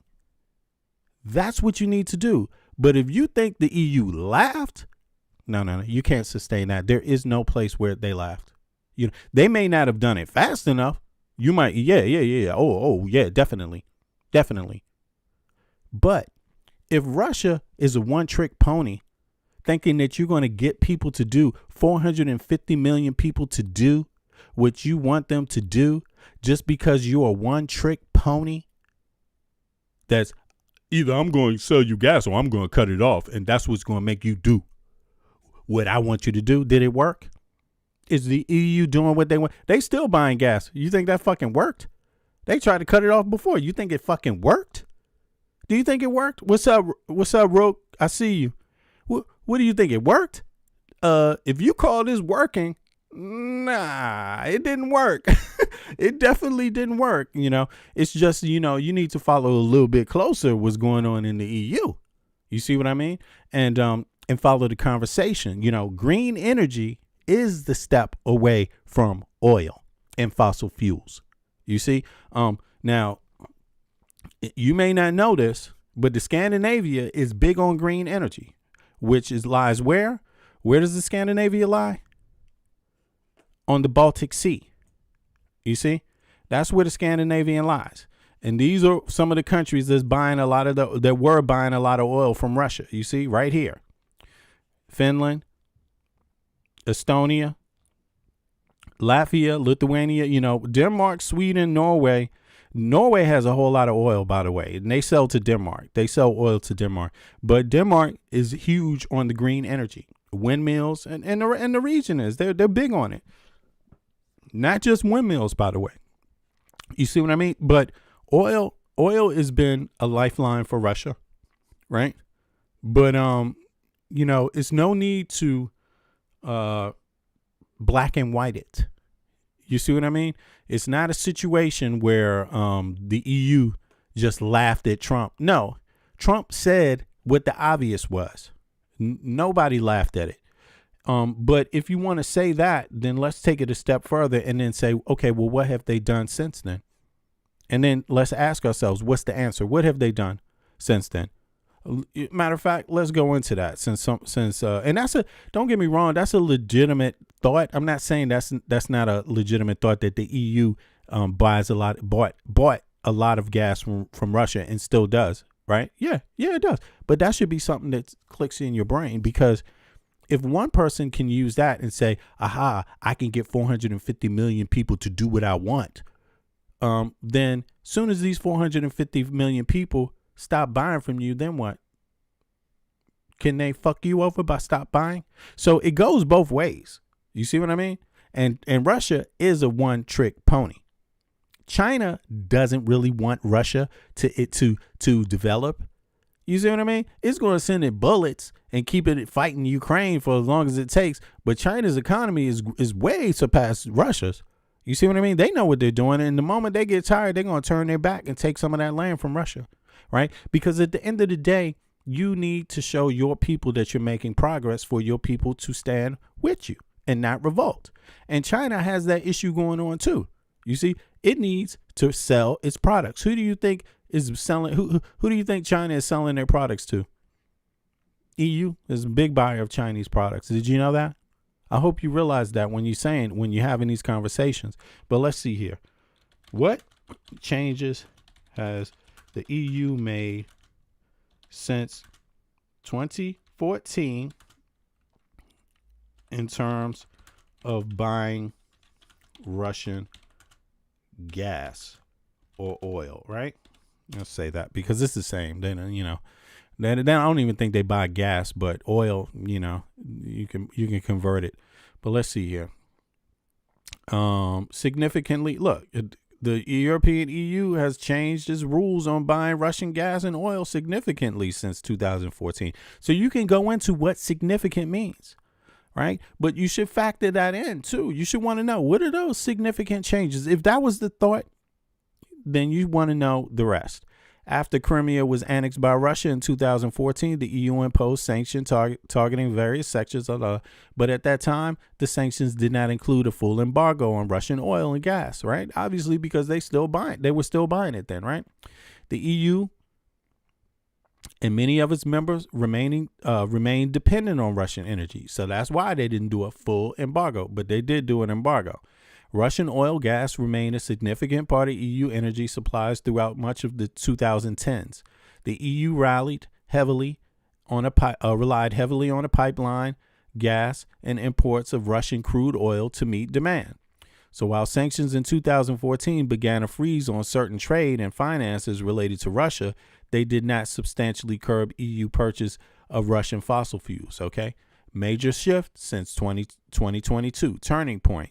After Russia's full-scale invasion of Ukraine, the real turning point came with Russia's full-scale invasion of Ukraine in February 2022, when the EU leaders decided to drastically reduce dependence on Russian energy and introduce a formal strategy from phase out. Now, Denmark had already been heavily moving towards green energy before 2014. You see what I mean? So you have to also factor in the fact that other countries had already been moving towards other forms of energy. Number one, that is part of what the Green New Deal is. That's why Russia is against the Green New Deal. Russia doesn't want anybody else investing in clean energy. They don't want that. Why? They want you relying upon their oil, which of course is just going to burn in the sky, and you're just going to, in cities, if you're just using gas cars, you're going to breathe in the gas. That's what it is. In other words, do you want to shit in your own front yard? Is that what you want to do? Because that's what gas cars pretty much are, especially for city people. Okay. So in any case, the launch repowered EU in May 2022. This program guides efforts to end EU dependency on Russian gas, oil, and nuclear energy. Right. Okay. So there it is. And nuclear energy is another move that they've been making in the EU, saying green energy and nuclear energy. I mean, they were always options. The question is, did they put their foot down on it? How fast did they move? Well, guess what? Did Trump give them a reason to move faster? Mm-hmm. How does that help the U.S.? Not at all, really. Okay, it doesn't, because doesn't the U.S. want to sell gas? The EU started buying gas from the U.S. Did you know that? Under Biden, they bought more gas from the U.S. than they've ever bought because of this. Now, from 2021 and 2024, under EU moves and market shifts, I mean, all they're going to do is start buying. I'm telling you, look at a map. When you're dealing with trade, you're dealing with saving money with distance. If you can get gas from places that are closer to you by distance, that's a better buy for you. You save money on transport. That's how real business is done. So, who's got gas on the Atlantic? Who wants some investment on the Atlantic? Because when you're dealing with 450 people, for 50 million people, they can pretty much make you a good deal. Okay, you know what I'm saying? Because those people are productive and they can make things. They don't need to sell gas. They can make other shit that you might need. Okay. You see what I mean? They just might want you to help them out with a little gas, and they can help you out with a little something else. Hey, you're neighbors. You're close to them. You're on the Atlantic Ocean. What can we do? You should ask what's being done already, too. You should ask this. Because, again, don't expect TikTok to tell you. Don't expect CNN to tell you. Don't expect Fox News to tell you. Okay? From 2021, 2024, under EU moves and market shifts, imports of Russian gas dropped from about 45% to EU gas imports around 19%, yo. So, shall we continue? Or is this enough to give a kind of idea, a rough idea of what's, really happening? I mean, you should do the math too yourself. You should go on and ask some of these questions also. One question I would ask is, what else has been going on the Atlantic? Nations that are on the Atlantic. What is trade like for Atlantic nations that are on or have access to the Atlantic? What's trade like? That's what I would ask if I was to do a search. You see what I mean? Because you're likely to find out that business from the EU has drastically changed under Trump. I mean, I'm just saying. And it's probably, got a lot to do with South America and West Africa. I mean, if I was you, I would be looking in that direction just because of proximity and what money means for both partners when distance is not an issue. You see what I'm saying? Distance only means another tax. Close proximity means a lesser tax, meaning you get more value out of your trade than you would get somewhere else. I mean, it's just that simple. It's just the math now. So let's go back. Let's hear Zelensky.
Take it a little forward here, so let's go. It's more. Honestly, I tried the new bearskin hoodie. 2 seconds. As atá gwyn ort féin, agus ar winter na húchráin, agus an tasavacht, agus an ding váltacht atá léirethe gwibh, hon vort here a chosint an unróher. President Zelensky, you are most welcome to Leinster House, our national parliament. Okay, so this is in Ireland, right? Is that correct? I believe it's in Ireland, right? That's what I heard. But what happened here is that there were drones. There were Russian drones that came after. Basically, there was a plan to kill Zelensky. That's what the news is saying. And it was through drones that people are saying were Russian drones, right? And they arrived after late, I guess Zelensky may have changed his schedule, which can happen. But yeah, so that's the lead up. Now, you got to understand, Ireland doesn't appreciate Russian drones in its territory. And if you need to look at the map again, just to understand what that means, yeah, let's do that again. Let's bring up the map here, just so people can have an idea of the proximity here. Let's see here. You see? This is all the way over here. You see? So the drones, this is Russia has access to, the Arctic Sea, right? They have access to the Arctic Sea here this way. So this is about to become a heavily contested area. But so does Norway, You know, Sweden does through the Baltic Sea. Finland does through the Baltic Sea. United Kingdom does through the through the North Sea. Germany does. France does. You see, so this is about to become something, and yeah, you know, it's up to you. Now there again, I'm just going to ask people straight up: do you want to live in a country where one person rules everything for 40 goddamn years? If you want your country to turn up like that, put a 1 in the chat. If you want to live in a country that has one leader for 40 goddamn years, put a 1 in the chat, because this is what this is really coming down to. If you really want to know what this conflict is coming down to, it's coming down to that. People that are smart enough to say, hell fucking no, I don't want my kids ending up in a country where there's one fucking leader for 40 fucking years. That means you ain't free. That's what that means. So it is going to be a real motherfucking fight. You better understand that. It's not a joke. Nobody in the EU is trading their fucking life that they have to live under one person for 40 fucking years. You just better understand that. And again, it goes back to just facts. It doesn't have to be you. This ain't about whether you want to have tea with Putin and you like the kind of chocolate that he gave you at a fucking meeting. So you saw that map. There were Russian drones over here. All the way over here next to the United Kingdom. Russia's over here. Them drones were over here. Somewhere in their airspace. So you decide if you think that is okay. Just like you decide whether your motherfucking kids, whether you think your goddamn kids should live in a country where only one person has the fucking right to rule the country for 40 fucking years. Now, that might be okay for some people out there, but I doubt you'll find anybody anywhere close to the EU that agrees with that shit, including other Russian neighbors of Russia, including them. Okay, including nations that broke off from Russia, including them too. Okay, that's what they had the fucking problem with in the first place. You see what I mean? Now, let's just continue. I would like to also welcome the First Lady. Mrs. Zelenska is a woman who has become a symbol of Ukrainian dignity and resilience, and you are a model for women worldwide. Hey, look, somebody said swearing is gay. Hey, listen, you stupid ass. Swearing doesn't have a sexual orientation. It doesn't have a gender. And listen. Secondly, why do you give a fuck? Why is your brain going to sex? What's up with your pervert motherfucking brain? That when people are talking about real issues of democracy, whether you want your fucking kid to live under a ruler for 40 fucking years, the first thing that pops in your head is gay. Is that what's going on in your motherfucking brain? Because if it is, you deserve to live in shit. Okay? Because there's going to be a whole lot of swearing on the battlefield. There's a whole lot of fucking swearing going on in Ukraine right now on the fucking battlefield. And if you think the most important thing is whether they fucking gay or not, you are a goddamn fool.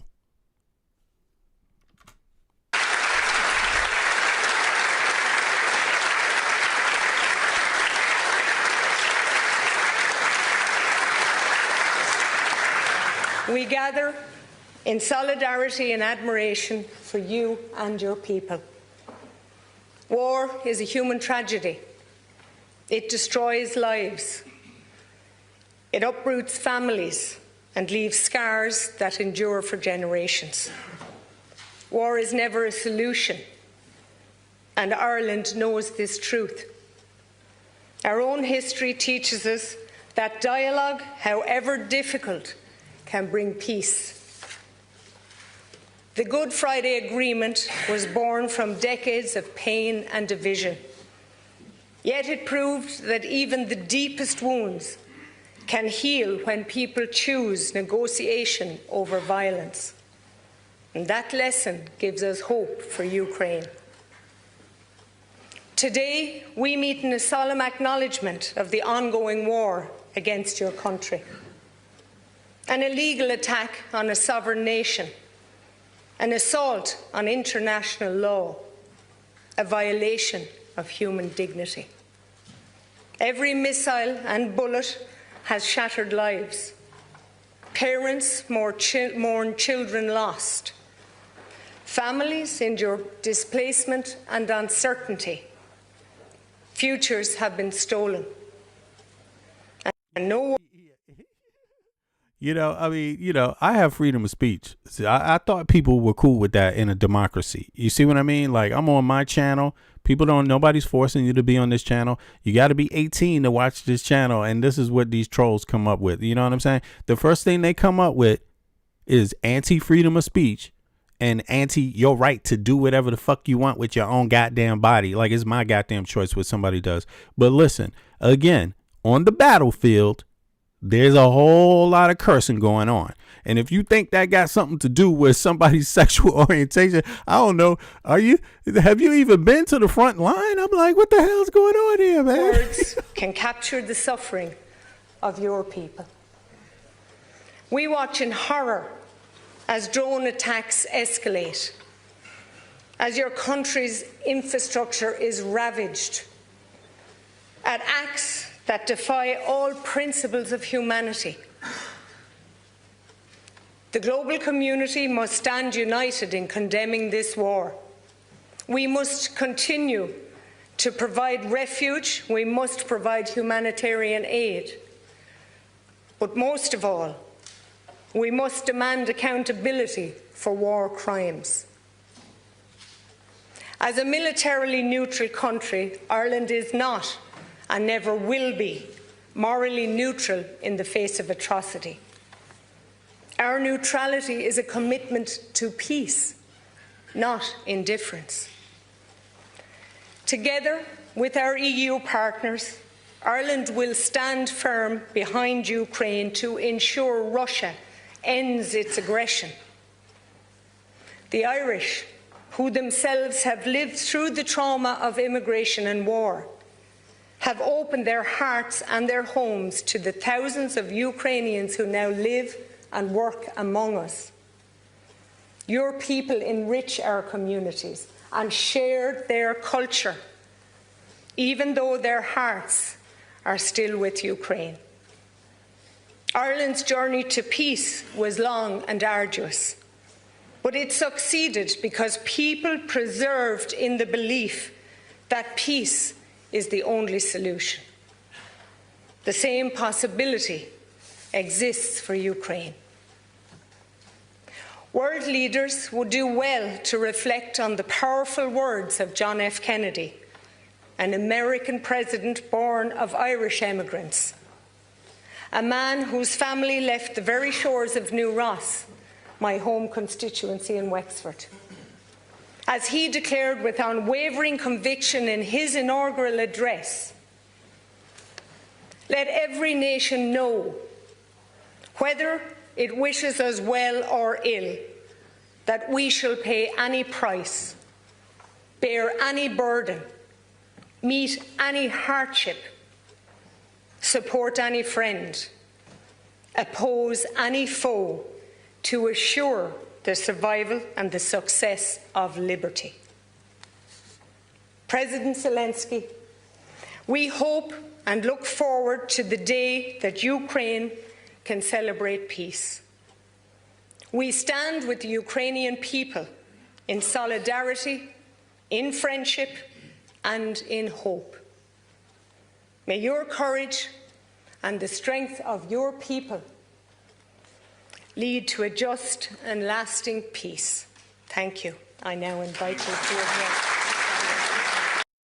I would say it's like having another producer in the room that knows exactly. All right, hold on. So now Zelensky is about to speak. This just happened yesterday, by the way. And for those that's just coming in and didn't know, Zelensky's plane was just under attack by drones. So they basically saying a Russian drones. So, then France also had a drone attack over its submarine base. I mean, basically shit is headed.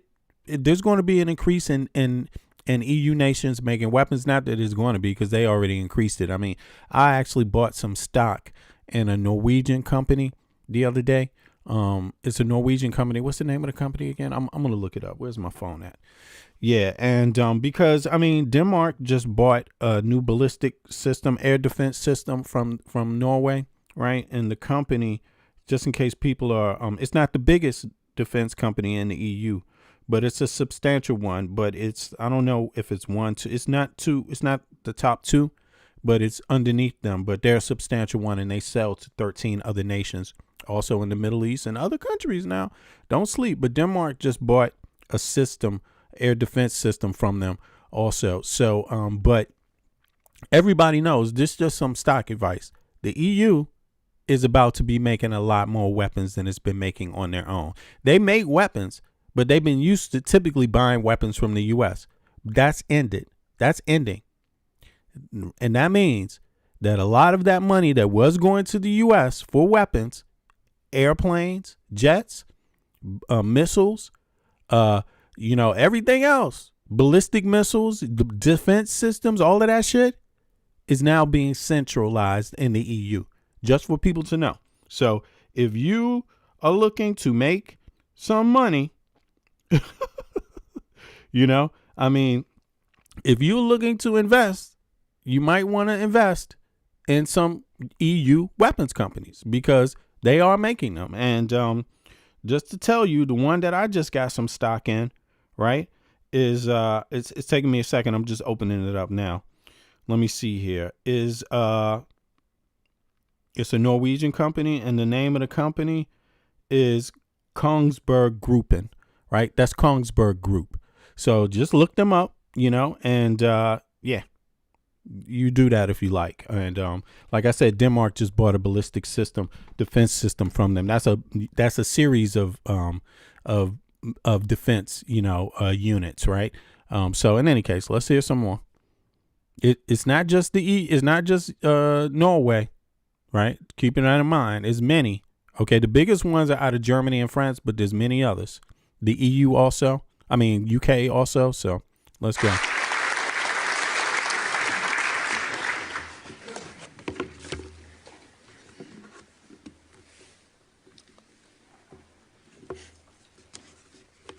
Thank you so much.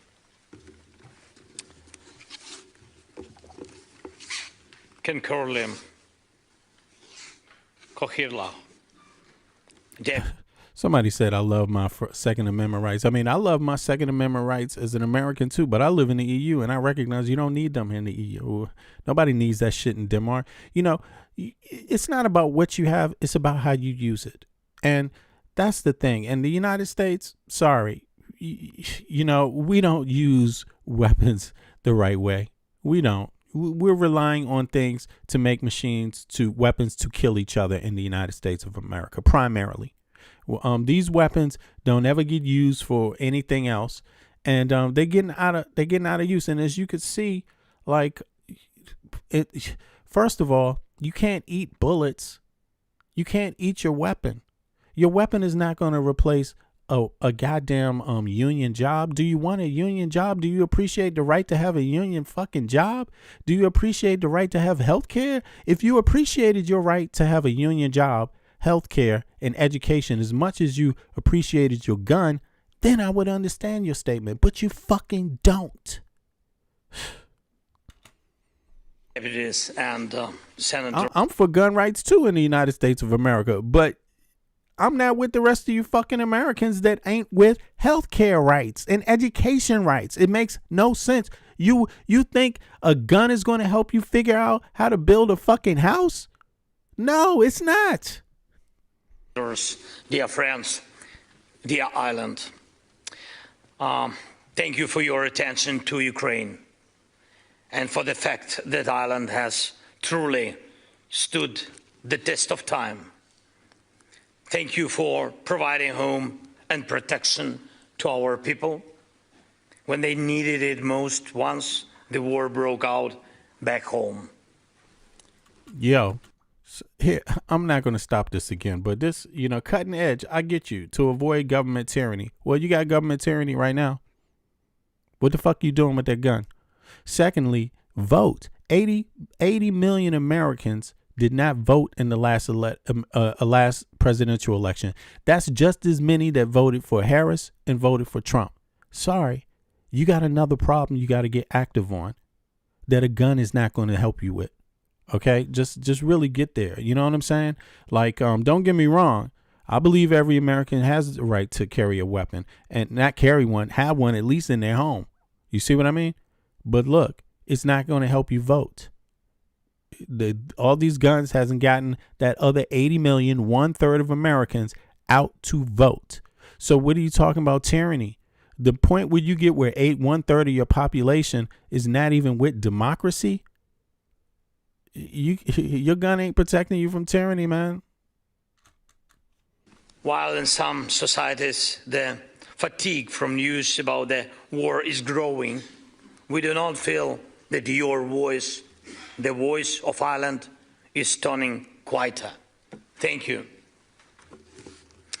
Our peoples, Ukrainian and Irish, are among the few in Europe who spent centuries fighting for the right to remain themselves. And now, for nearly 4 years of Russia's full-scale war against our people, our children, the most devastating war for freedom in Europe since World War II, Ireland has stood firmly and clearly for our independence and for a just end to this war. So thank you for your steadfast support for these years of standing with us.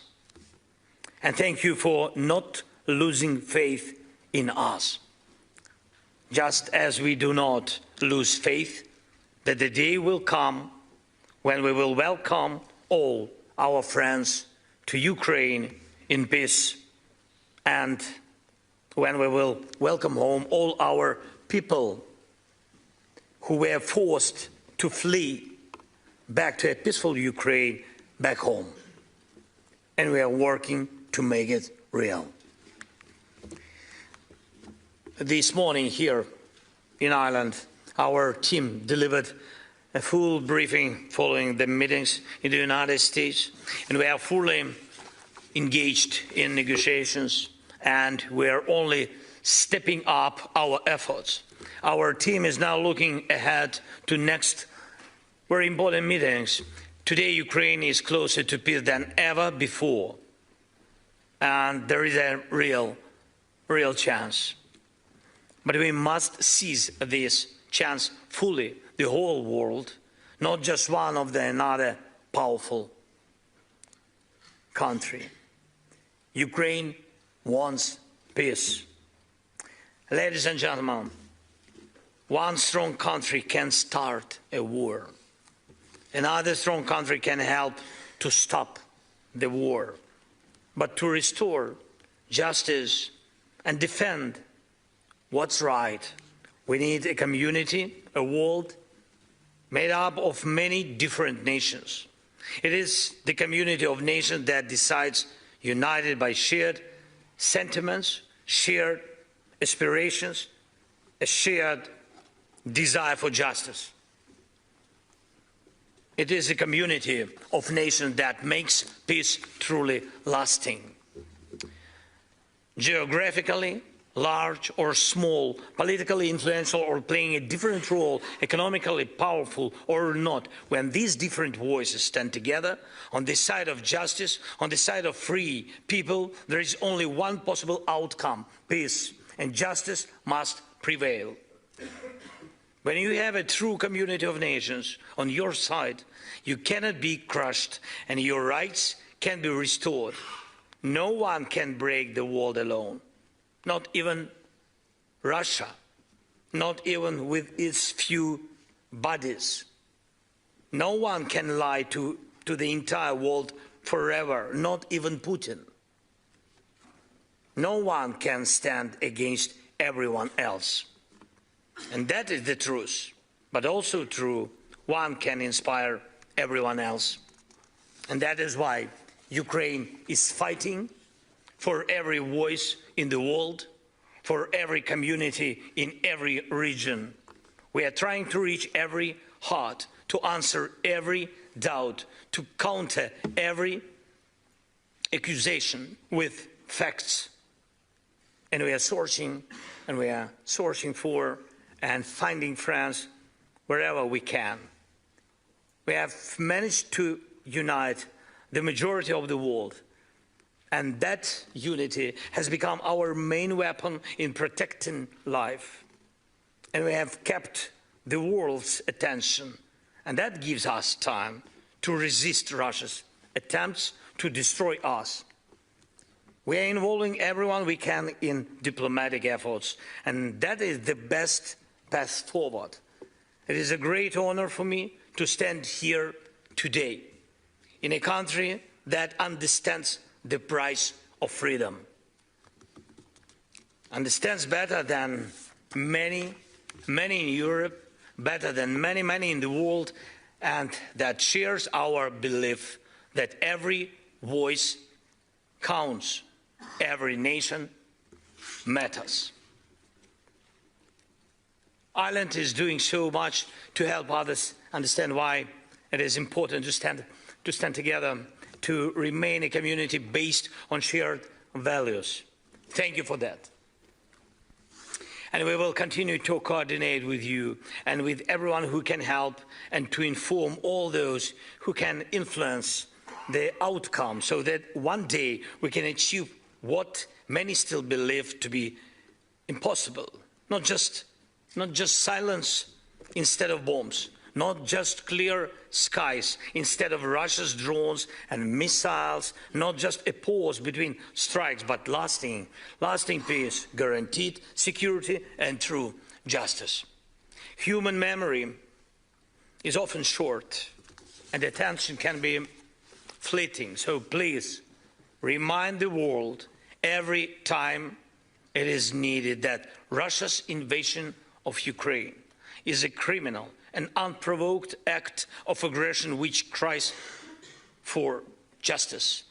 It's happened for one reason only, because Russia wants to treat Ukraine as its property and Ukrainians as if they belong in its backyard, like livestock, so that no politician in Europe or somewhere else falls into amnesia, forgetting everything we have achieved together through our defense. And I urge you to oppose any decision that weaken pressure on Russia for this war, as long as war and occupation and the propaganda of hatred continue. All the pressure on Russia must remain in place, so that Russia does not believe it will be rewarded for this war with stolen Ukrainian land or kidnapped Ukrainian children. Please continue supporting all efforts to make the tribunal for Russia's aggression a reality, so that one day it truly begins its work, and so that Russian killers cannot freely travel the world as if they have done nothing wrong.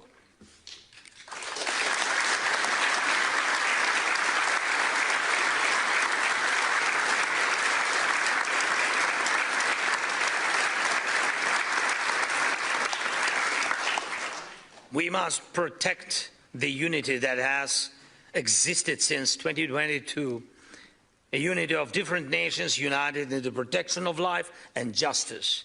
And we are speaking about the future. There is no good future for Europe without this unity. Ukraine wants to stand together with those whose history, values, struggle reflect our own. We want to stand alongside Ireland in the European Union as equals. And I'm confident that this will happen. Europe cannot run away from its own values. It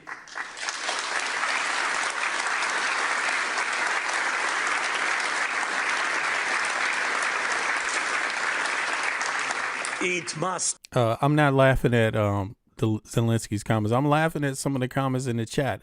Somebody said, "Oh, you could just give the Donbass like they voted for." You know, excuse me, that's ridiculous. You know, and the thing is that you, you know, I put it to you like this: if you want somebody to put a gun to your head and say, "Now vote," then you just go right along with that. Who made that comment? Look, let me go back here for a second. I just want to address this. This is crazy. You know, I don't, you know, some of these trolls, they just repeating the same point. And I'll admit, when you repeat the same point, a lot of people take it as truth without looking into it themselves at all. But, you know, who said that? I forget who said that. Who made that comment? Or you could give back the Donbass like they voted for, or you could recognize the Donbass of Russia. Listen, that was an unrecognized vote. You see what I mean? By the international community. And it happened immediately after the invasion. You know, we take your land, now vote, goddammit. I mean, come on. So you people that say that kind of stuff, you're not even trying to be a part of any democracy. You're basically anti-democracy because you don't put a gun up to people's heads after you done rape their kids and snatch children from them and then say, now vote or we'll do that to you too. Okay. You know, now, somebody said here, I don't know, somebody said something about guns here. Yo, thanks for the chat cutting. I mean, thanks for the Cash App cutting edge. But let me read his comment. It says, the gun protects him from thieves who do not care about your life or mine, not just the government. Just look at the UK from 80,000 rapes to 10. Listen, I'm not denying that gun rights to American citizens or wherever you live and vote for. If you vote for this shit, you know, as long as you didn't vote for it with a gun up to your head, cool, right? But here's the thing, you know, does your gun replace? Are you living in a place where you have a vote while you have that gun or not? And that's the question. So if you live in a place that voted for you to have the right to have that gun and you have the right to vote, that's what we're talking about. Why not exercise your vote? Why not exercise your vote also? Are you really saying, I don't want to vote about nothing else that goes on in my country because somebody kicked in my door and stole from me? So that's all I want to deal with. That's all I can ever deal with again. Fuck voting on trade. Fuck voting on defense for my country. Fuck voting on, you know, how the commune functions and my rights to education and healthcare. Is that what you're saying? And that's what we're talking about, brother. So let's not get it twisted here. I'm an American. I believe in gun rights in the United States of America because we voted for that. Okay, very simple. But that doesn't mean we use our guns in America in a logical, rational manner. We in the United States of America, we want our gun rights. We don't want our right to education. We don't want our right for health care. That's insane. Okay, and where you live in the UK, for example, do you have the right to health care? Do you have the right to education? You have more of a right to it than Americans do. And that's what I was talking about. That's all. But let's get back to Zelensky here. Stand up for them. And Ukraine is doing exactly that today on Europe's behalf. Ladies and gentlemen, dear Ireland, please remember your voice matters. From Ireland's vote at the United Nations to the wars in your media, from your thoughts here in Dublin to every home in the global Irish community around the world. That's millions of people who can influence hundreds of millions more. When the most powerful apply pressure, the global community helps guide that pressure in the right direction. Just as there is no capital in the world, unaware of what St. Patrick's Day is, there should be no capital that does not know that the Irish together with the Ukrainians and many other nations, are united for a real peace.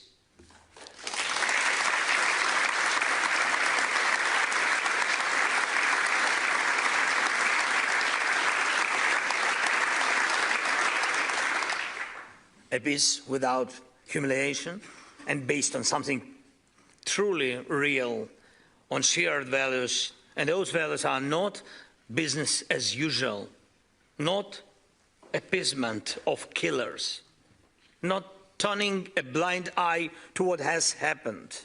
Among those values is this: the aggressor must be held accountable for what was done. Please take an active role in making the tribunal for this aggression a reality, not just joining, but pushing, working, insisting that justice must begin with accountability. Please continue to advocate for every form of sanctions against Russia, and it's time for Russian assets to serve the cause of peace, to help defend and rebuild Ukraine. This is a long overdue decision, and it must be implemented.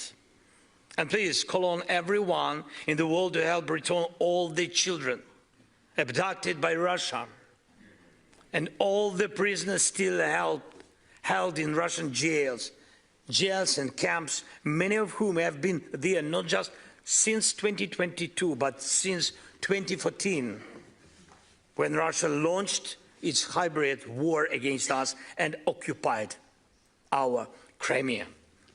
This has gone on far too long to simply close our eyes and turn the page on Russia. Without a just peace, hatred will not fade. It will continue to smolder and provoke new and new violence. History has seen this before, and this time it must be different. We need real peace. Help us achieve it and never lose your faith in Ukraine. Thank you, Ireland. Glory to Ukraine. Thank you. Yeah. Okay. So yeah. So that was Zelensky's speech. And you know what? Listen. So some of you guys are really not serious in the chat. Some of you not serious about this.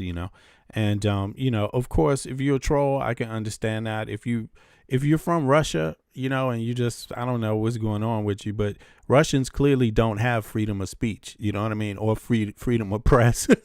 So I don't know. Some of these comments is like crazy. Somebody wrote, the Budapest Memorandum ceased to exist the day Ukraine announced the desire to join NATO. Okay, so that means you can send your drones out over a French nuclear facility, right? You could send your drones out to Ireland, right? You could send your drones out to Denmark, right? You could send your drones out to Sweden. Is that what you mean? You can do that because of this memorandum? Fuck your memorandum. And fuck you. You can't just harass people and threaten people with killing them and think that it's just going to stand. Now, just understand this. You have told the whole world you're willing to kill all Ukrainians. That's what Putin has said. He's willing to kill all Ukrainians. Russia has 150 million people. The largest, again, this is why it's good to always pull up a map when you talk about shit. Russia is the largest geographical country on earth with only 150 million people. The EU has 450 million people paying into the same economic pool. Russia has 150 million people, the largest country on earth, the largest geographical country on earth, and only 150 million people paying into an economic pool. The U.S. has, I could see you guys couldn't see the map. The U.S. has 150 million people paying into the same economic pool. Productive. Not as productive as they could be, but productive meaning producing things into the same economic pool. Then they established international trade relations because they produced things, and that expanded their economy and their power, right? To 23, 27. It's probably close to 30 trillion now a year. The EU, just that small little area, has 450 million people, productive people, with an who's like $17 trillion a year, which is expanded, which is after World War II, it's expanded their trade alliance across the globe too, right? 450 million people. The potential to grow is still there, right? That means they can produce, if they decide to produce weapons, they can produce them relatively faster with their manpower and economic might working together. 450 million people don't want to live under one ruler for 40 fucking years like Russia. Okay? Russia has 150 million people, not the most productive, paying into one economic pool. You see what I'm saying? There's no way on earth 150 million people, no matter what you say about any goddamn thing, is going to let you continue to walk all over them.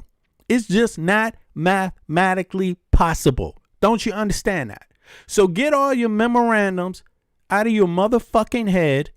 You don't have the right to physically threaten people with bombing them. It's going to come to an end. And it's going to come to an end not with you winning no motherfucking war against EU. Just understand that. Just understand that. That's not how gravity works on Earth. Okay, you can convince yourself that you got any kind of you got a reason because of this and reason because of that. No, everybody saw what you're doing and what you did. Everybody. Okay, so you're not going to get out of what everybody see versus what you tell people is going on. Okay, that's not going to work. It's not going to work at all. You see? So, and then the last thing is you're out here threatening all of Europe, drone attacks. Denmark, where I live, drone attacks. Denmark just bought a new defense system from Norway because of those drone attacks. Okay. The EU 6 months ago released billions and billions of dollars across the EU to make sure all EU nations boost up their weapons capacity to create weapons. Don't you understand that your president, bitch ass Putin, is making people arm itself? Don't you understand that? Now you gone out there, attack Finland, Sweden, Norway, Denmark. You know, you're having these hybrid attacks constantly. Lithuania, Estonia, Poland. Right? You really think your mumbo jumbo is going to fucking continue to work? You really take kindness for weakness? That's what you take. And here's the last part about it. The place where all of that shit is being centralized and being ordered, the harassment of Europe by Vladimir Putin, Sweden, Norway, right? Denmark, Poland, Finland, Estonia, Latvia, Lithuania, Poland, right? The harassment of Russia is being ordered from this place right here, just right next to all these places. You think this motherfucking place is not in reach? See, you think you're threatening all these people. It works backwards too. They're in reach of you also. One goddamn missile, one goddamn it hits the ground. Okay, bitch. You know, you can talk yourself all the mumbo jumbo you want. 450 million people, productive, paying into one economic pool, has been directed to create more weapons than it's ever had to produce because of Vladimir Putin's actions. It's not about Ukraine anymore. This motherfucker is attacking all of Europe. You think 150 million people can boss around 450 million? Is that what you think? Shit. Yeah, okay. You living in a dreamland, and don't expect Fox News to fucking tell you. Okay, don't expect TikTok to fucking tell you. You need to be smart enough to do the mathematics your goddamn self. You need to be smart enough to do that. Okay, like for real.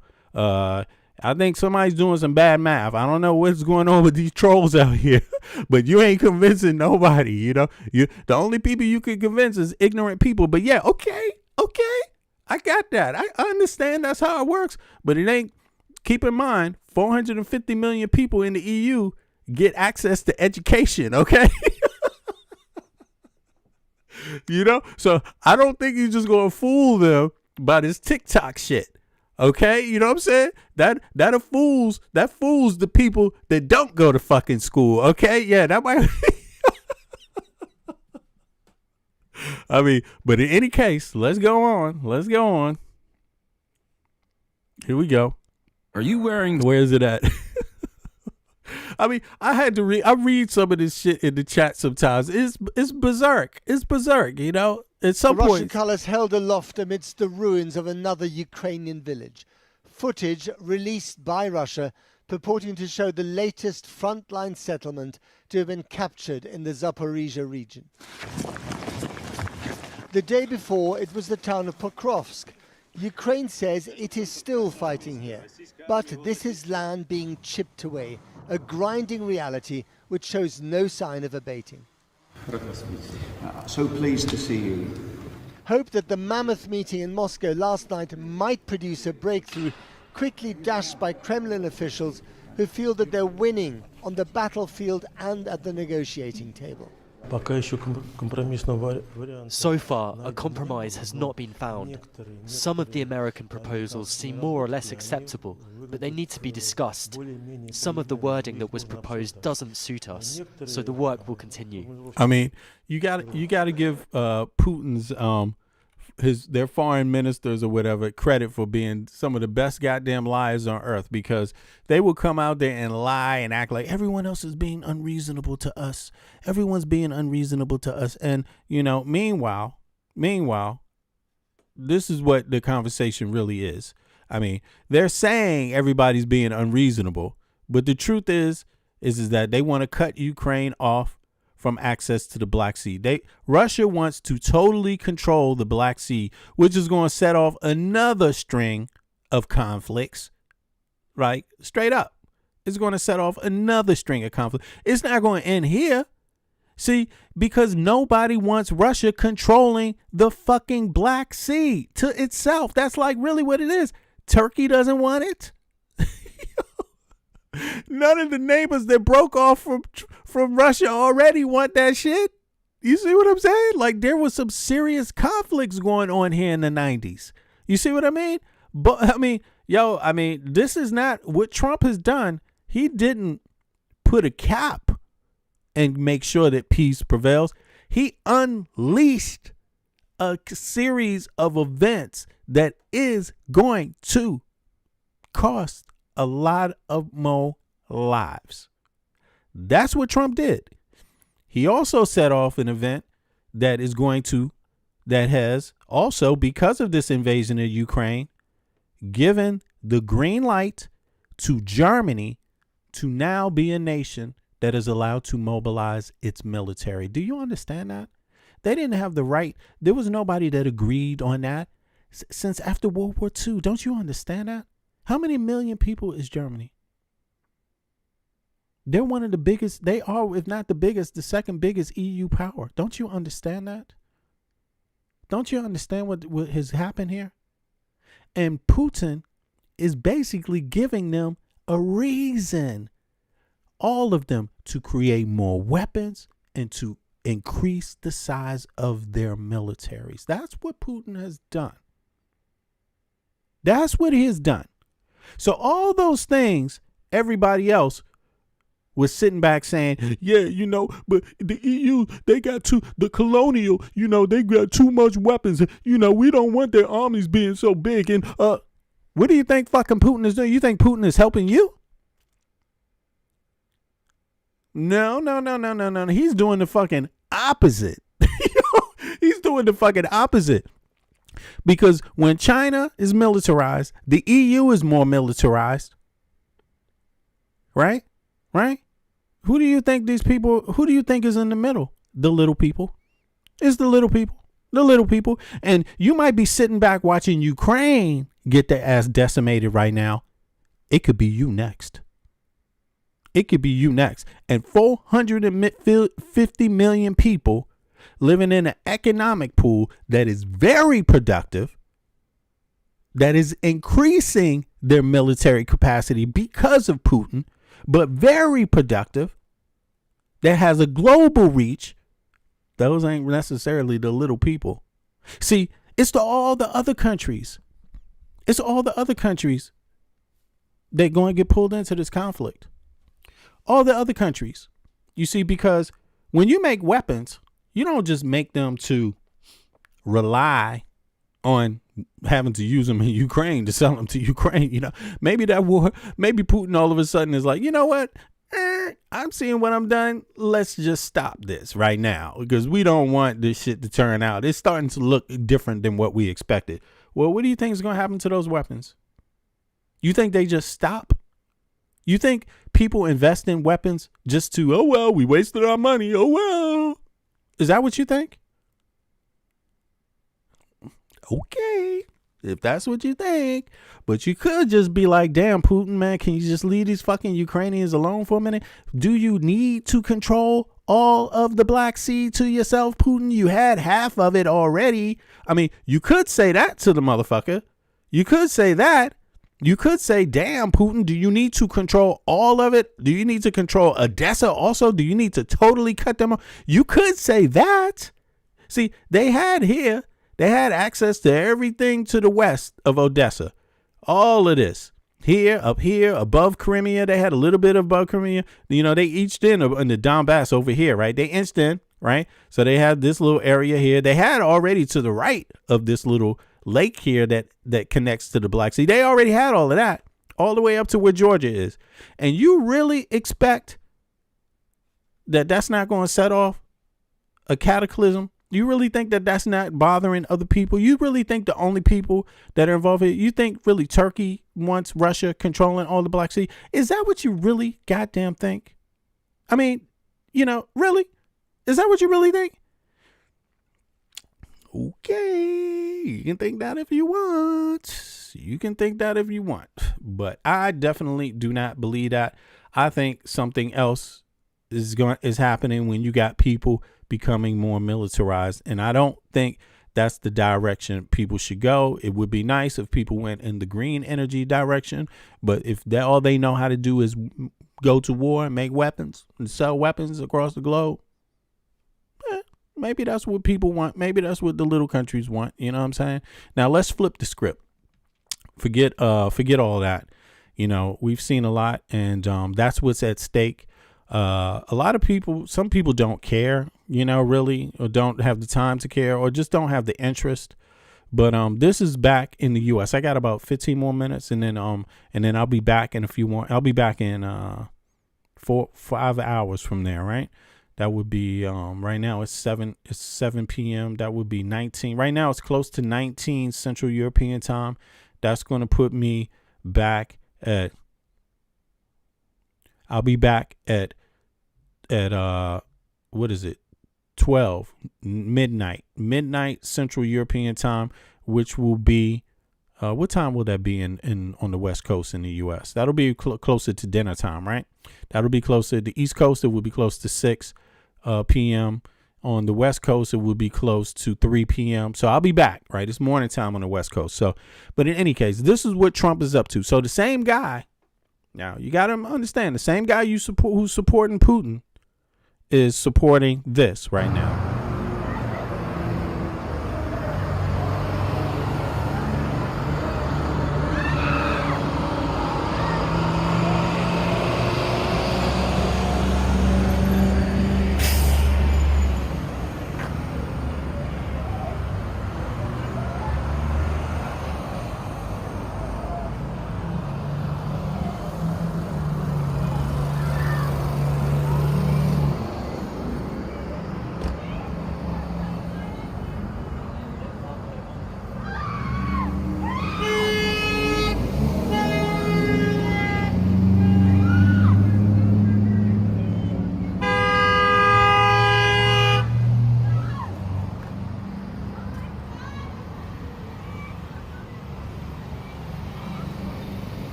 I hear you, Jay. And also, yeah, free Sudan. Also, I mean, these are different. Look, Congo. There's a lot of Russian disinformation. There's been loads of Russian disinformation about the Congo. There's been loads of disinformation about the Sudan. Yo, it's a problem, and people are standing by, not paying attention. And it's the same bullshit that was done about Ukraine. You see what I mean? They are making people that are literally don't have really democracy allowed to proliferate weapons everywhere across the fucking globe. That's what's going on right now. You know, sadly enough, you know, democracy is being challenged by authoritarianism, and it's been challenged, and a lot of people didn't take it serious in the beginning. It's not easy to see when you live in one nation. It's not easy to figure out what's going on for a lot of people. But listen, Jay, I appreciate that 100% because I live in Denmark. I'm an American citizen that lives in Denmark, and I do know what's going on here. There's a lot of Ukrainians that move here. There's a lot of people from all over the world that move from a lot of conflicts. You know what I mean? And yeah.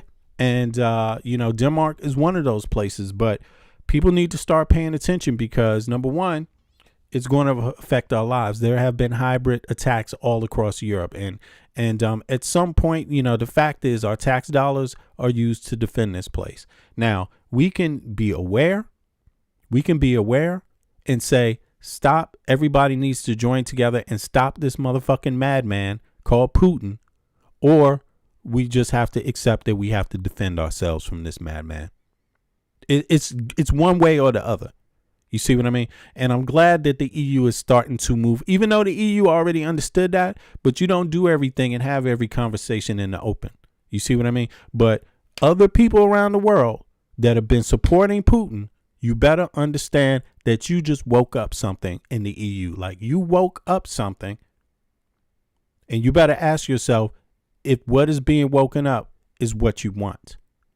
Because 450 million people are not fucking going to be pushed around by 150 million that are broke.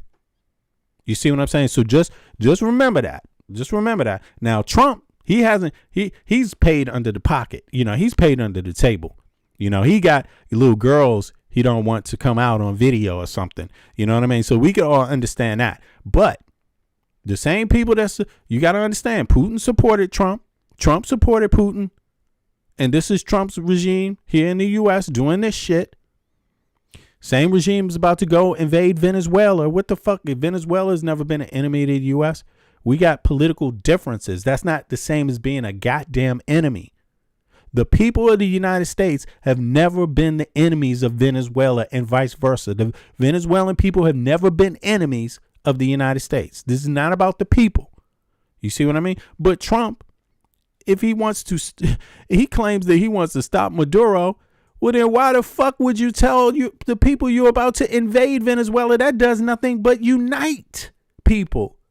That does nothing but unite people against the, you know what I'm saying? Like, goddamn, he did more to hurt democracy. Trump, and you got to ask yourself, is he doing it on purpose? You just know what I mean? Smoke and mirrors. Like, or is he just not know what the hell he's doing? Yo, Bits, thanks for the gifts too. Appreciate that. Yeah, you know what I'm saying? So, but this is the same regime here. This the ass kissing regime of Putin. Butt kissing Putin regime is responsible for this. And this is what they're doing. And everybody participating in it basically is a Putin supporter. You know what I'm saying? Like, even if they don't realize it, this is what it looks like living. This is what it looks like. You call this freedom of speech? This is a citizen minding their goddamn business.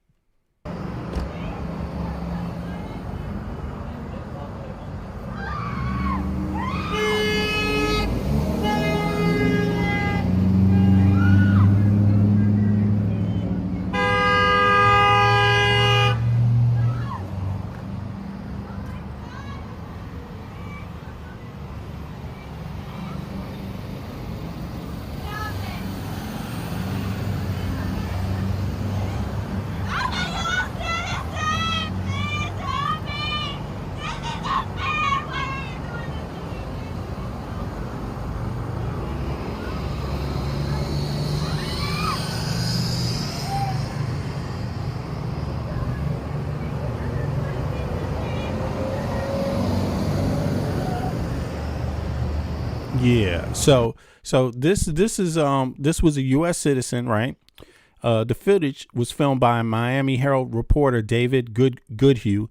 Shows agents from ICE, CBP, and U.S. Border Patrol dragging the woman who was wearing medical scrubs. She's basically on her way home from working in a damn hospital from her car on the side of a busy highway. In the video, the woman is heard yelling that she is an American citizen. I'm a U.S. citizen. Please help me. The woman screamed as agents forced her to the ground and handcuffed her. Why are you doing this to me? She yelled. According to Miami Herald, a spokesman with U.S. Customs and Border Protection said the woman refused to hand over her driver's license and rolled down her window after being pulled over because the agents placed her in a patrol vehicle. Because of that, agents placed her in a patrol vehicle and searched her car, where they found her driver's license and confirmed she was a U.S. citizen. Okay. The woman was released after. Okay. So according to the data, CBC, more than half the people ICE has detained under Trump administration have no criminal conviction, but roughly 8% were convicted of violent crimes. So only 8% of all the people they've detained. The innocent came as immigration enforcement operations ramped up in Florida. Okay, communities are okay. This is just insane. But in any case, I don't know. Nobody knows. You don't get to see the part where they asked her if anything. And ICE is known for lying. Their leader is known for lying. The president about their operations. The DOJ is known for lying. Homeland Security is known for lying. Just under this administration, Donald J. Trump is known for lying. J.D. Vance is known for lying. You see what I mean? That's what's happening under this administration. Now this is a Native American right here. A Native American getting detained. A Native American. I mean, U.S. citizens and people with valid identification are getting caught up in the Trump administration's crackdown on illegal immigration. These individuals include Native American actress Elaine Miles. You might know her for her roles in The Last of Us or Northern Exposure or Smoke Signals. Elaine Miles says ICE agents approached her last month near a bus stop in Redmond, Washington, asking her for her ID.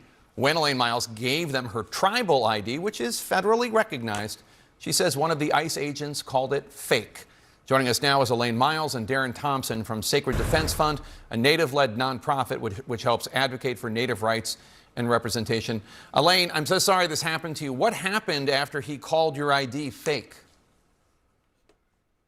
They just kind of kept arguing with me about it, and I kept telling them that it was from a federally recognized tribe in Eastern Oregon, and it's a federal ID, and only enrolled members can get those, because they kept saying anybody could make them. And I was like, that's not fake, it's a real ID. Certainly ironic, somebody telling a Native American she's not necessarily in the country legally. In a statement to CNN, the Department of Homeland Security says, quote, allegations that DHS law enforcement officers engage in racial profiling are disgusting, reckless, and categorically false. Adding, quote, ICE was conducting targeted immigration enforcement traffic stops and encountered Elaine Miles driving a vehicle registered to an illegal alien. She was never arrested. Any claim that ICE questioned her tribal ID are false. ICE agents are trained to recognize tribal IDs and accept them as proof of status, unquote. That is the official government response. Elaine, what is the truth there? What is your response? I even asked them, because they are federal. I asked them, I go, you're a federal agent. You should know the tribal IDs and the tribal rights that we have, the treaty rights that we have. And they all just kind of looked at me. And I keep saying, after I talk about it so much these last few weeks, I wonder if they were really, really ICE agents or just bounties, because I know bounties are being paid. And if they're going to hire these bounties, they should educate them on our tribal rights. Elaine, they claim that you were driving a car registered to an undocumented immigrant. Is that true? I was not driving. I was not driving. I was walking. And that's why I even said, what did I do? When they stopped me, I go, I didn't jaywalk because I used the crosswalk. So what did I do? Are you aware of anything similar happening to any other Native Americans? Oh yeah, ever since I've started talking about it, I've heard about many natives that have been stopped, and about 2 natives that were actually in those detention centers. And one of them was from Arizona, and it took a few weeks for her tribe to even find her in that detention center. And that's another thing I have an issue with, is why does it take so long for them to find them? What kind of paperwork do they keep, or do they just throw them in there and not take any kind of paperwork? Because why are they putting natives in there, you know? Yeah, I would say. Darren, how often do you hear of situations where someone's tribal ID is not recognized, is called fake? It's difficult to say, but it happens more frequently than we realize. And I think it's largely a result of lack of leadership and or transparency within the organization to emphasize that the use and issuance of tribal IDs is a real thing that has been negotiated with many tribes and the Department of Homeland Security. And Darren, what advice do you have for other Native Americans who have gone through something like this or might go through something like this? Sure. The need for legal representation is definitely always needed. There's a firm that you can look up called ICU Law, and there are attorneys that are on the clock that are ready and willing to help people stuck in this situation who are experienced with federal Indian law as well as the sovereignty that tribes retained, which benefits tribal members who have to go through an enrollment process to be enrolled in a tribe. So Indigenous people exist beyond the borders. However, Indigenous people who are born here and recognized by tribes is a unique political status here in this country. Elaine, sometimes... And the tribal identification is the result of that. Sorry. Elaine, sometimes people in the White House, including President Trump, are known to watch this show. If President Trump's watching right now, what would you say to him? I would say educate your federal agents about our treaty rights and stick to our treaty rights, because those were for us a long time ago and they are unbreakable. Elaine Miles, Darren Thompson, thanks to you both. Really appreciate your time today. All right, so you could see here with AI, you can create any character you want. Real life. Sorry about that.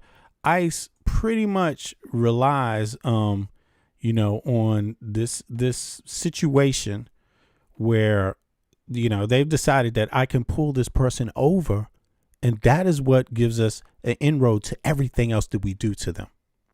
Right. And that's what's happened in this case with this Native American woman.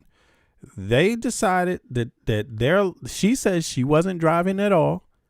Right. So you can hear that ICE has devised this situation, this legal circumstance where they think this is the best opportunities for us to engage individuals this way. They're driving because she says she wasn't driving. We don't have a video of it, right? So, but in any case, let me just go back to this one here just one more time. She says she wasn't driving.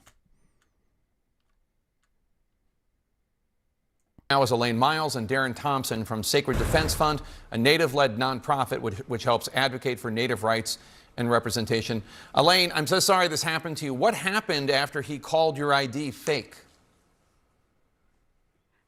They just kind of kept arguing with me about it, and I kept telling them that it was from a federally recognized tribe in Eastern Oregon, and it's a federal ID, and only enrolled members can get those, because they kept saying anybody could make them. And I was like, that's not fake, it's a real ID. Certainly. Okay, so in the chat, how many of you believe that Native Americans are United States American citizens?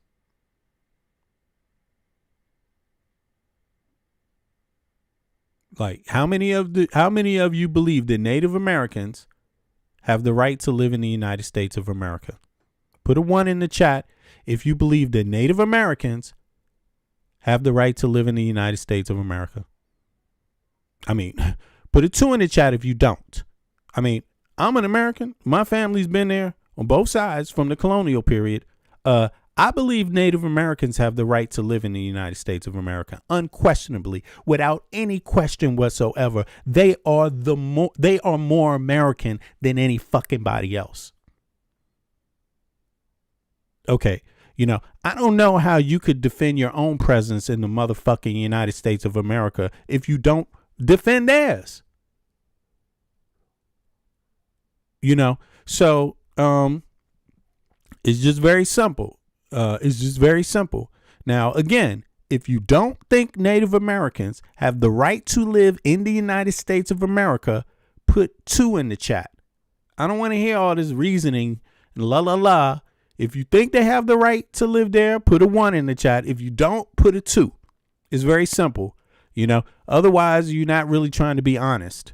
You see what I mean? Trying to deflect or some shit. Okay. Just say no. Just say 2 if you don't.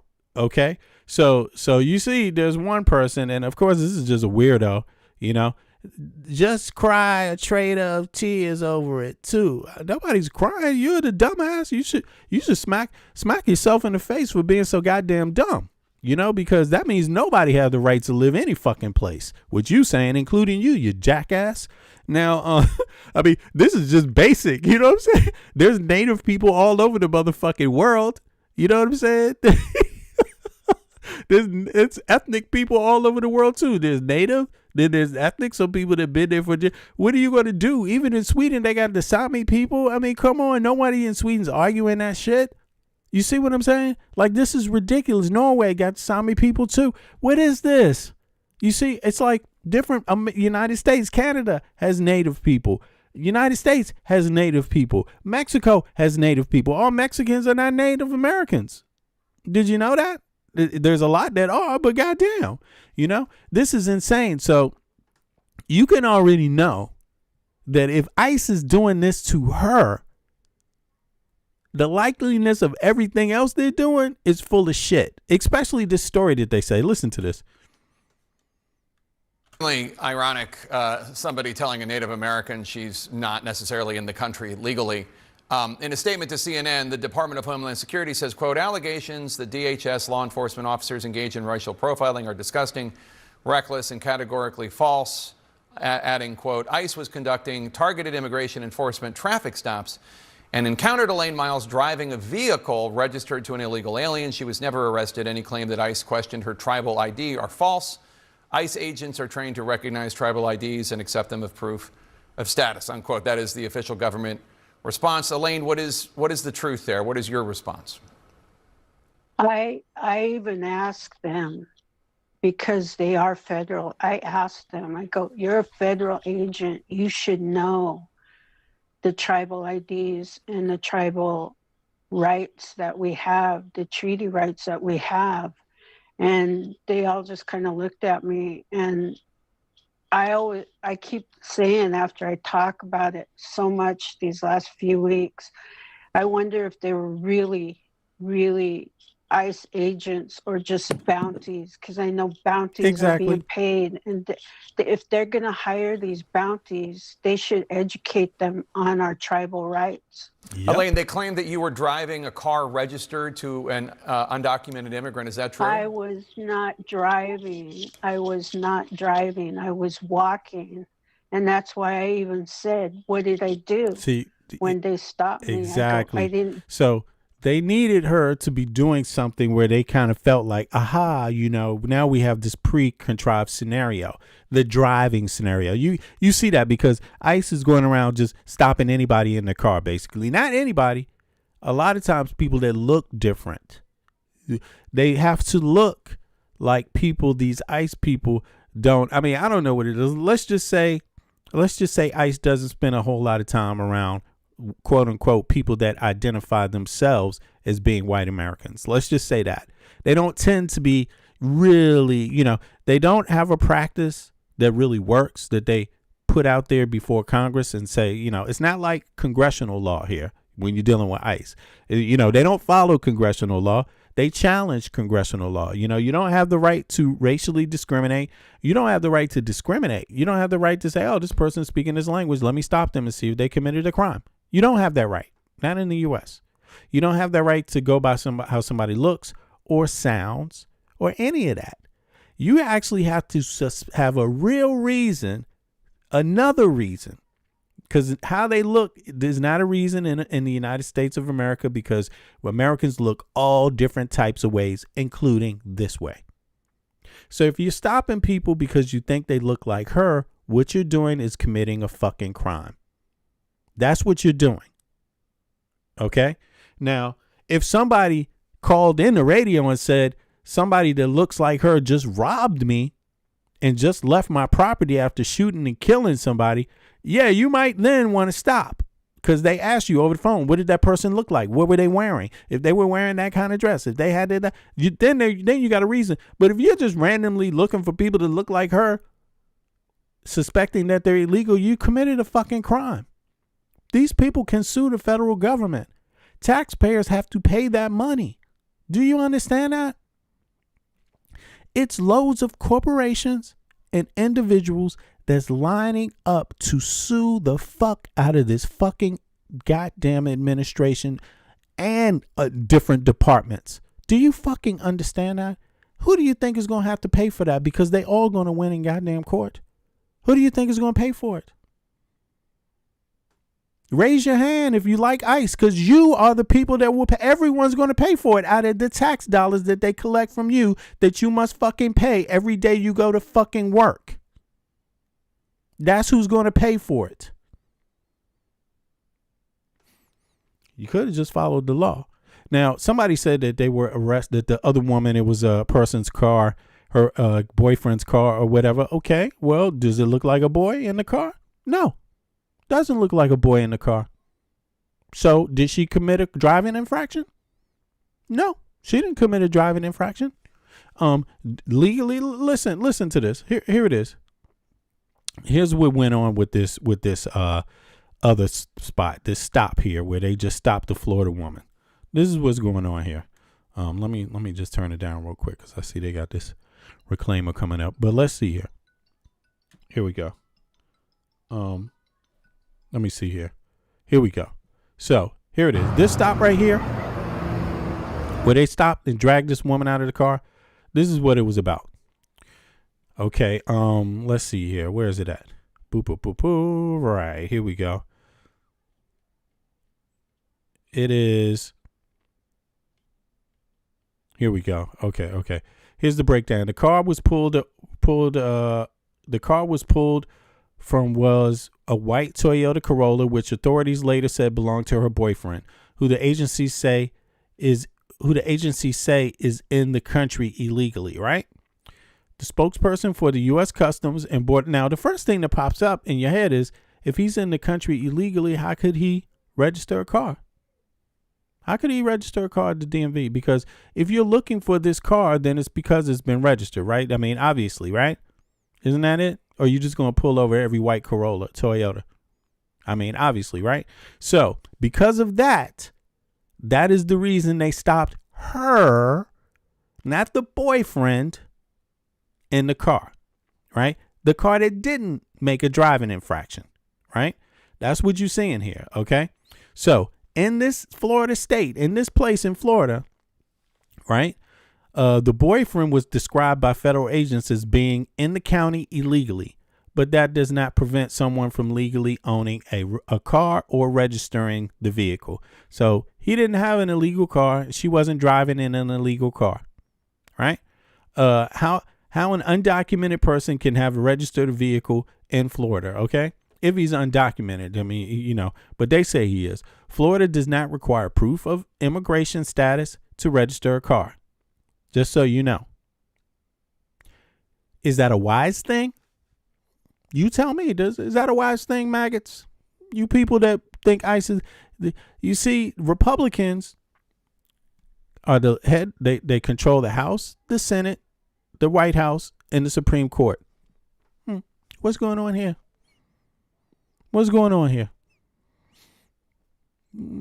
I don't know, but they sure do like going around pulling people out of their cars.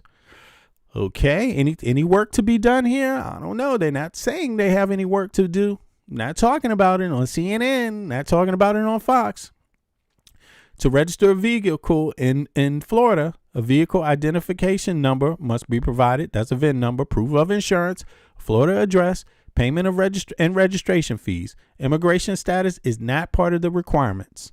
You got DeSantis in Florida. You got Republicans are all. This is all their work here. To be honest with you, this is their work right now. Okay, you do not need a social security number.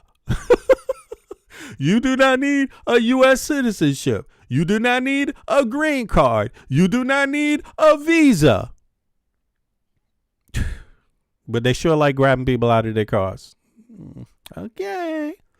The guy didn't need any of that. The woman had a license. She's a woman, though. So that's not who they're looking for. They're not looking for a woman. That has nothing to do with the car. They knew as soon as this was not the man, this was not the person they were looking for. Hence, stop, break, end of investigation. It ends here. That's real police work for you. Okay. A person can, unless you just like, fuck you too. And anybody around you, a person can own a car and register it, but legally they cannot drive it unless they have a valid driver's license.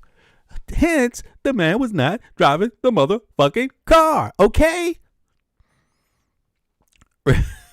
Anyway, you all can look up this stuff. You look it up. If you think this is what your tax dollars is for, go for it. No problem. Your tax dollars is not for your education. By the way, you Republicans, you bitch ass Republicans, your tax dollars is not for your education. You bitch ass Republicans. Your tax dollars is not for your unemployment. You bitch ass Republicans. Your tax dollars is not for a whole lot of shit that you probably need. Like this. Your tax dollars is not to make sure somebody has it's not to make sure somebody has a Florida address. Hold on. It's not to make sure somebody has a social security number when they buy a car. It's not to make sure they need a U.S. citizen when they buy a car. It's not to make sure they need a green card to buy a car. It's not to make sure they have a visa to drive a car. No. It's not for that. Your tax dollars ain't for that, you bitch ass Republicans. I mean, this is crazy. This is crazy. This is crazy. What the hell? What is this? What is this? They got everybody but the person they're looking for here. But what crime did the person commit? Zero. It's not even a crime for him to be in the country unregistered. He's not even driving the car. So he didn't even commit a crime because it's not illegal for him to own a car and have insurance on it. That's not illegal. It wasn't illegal for her to drive the car. Let's play it.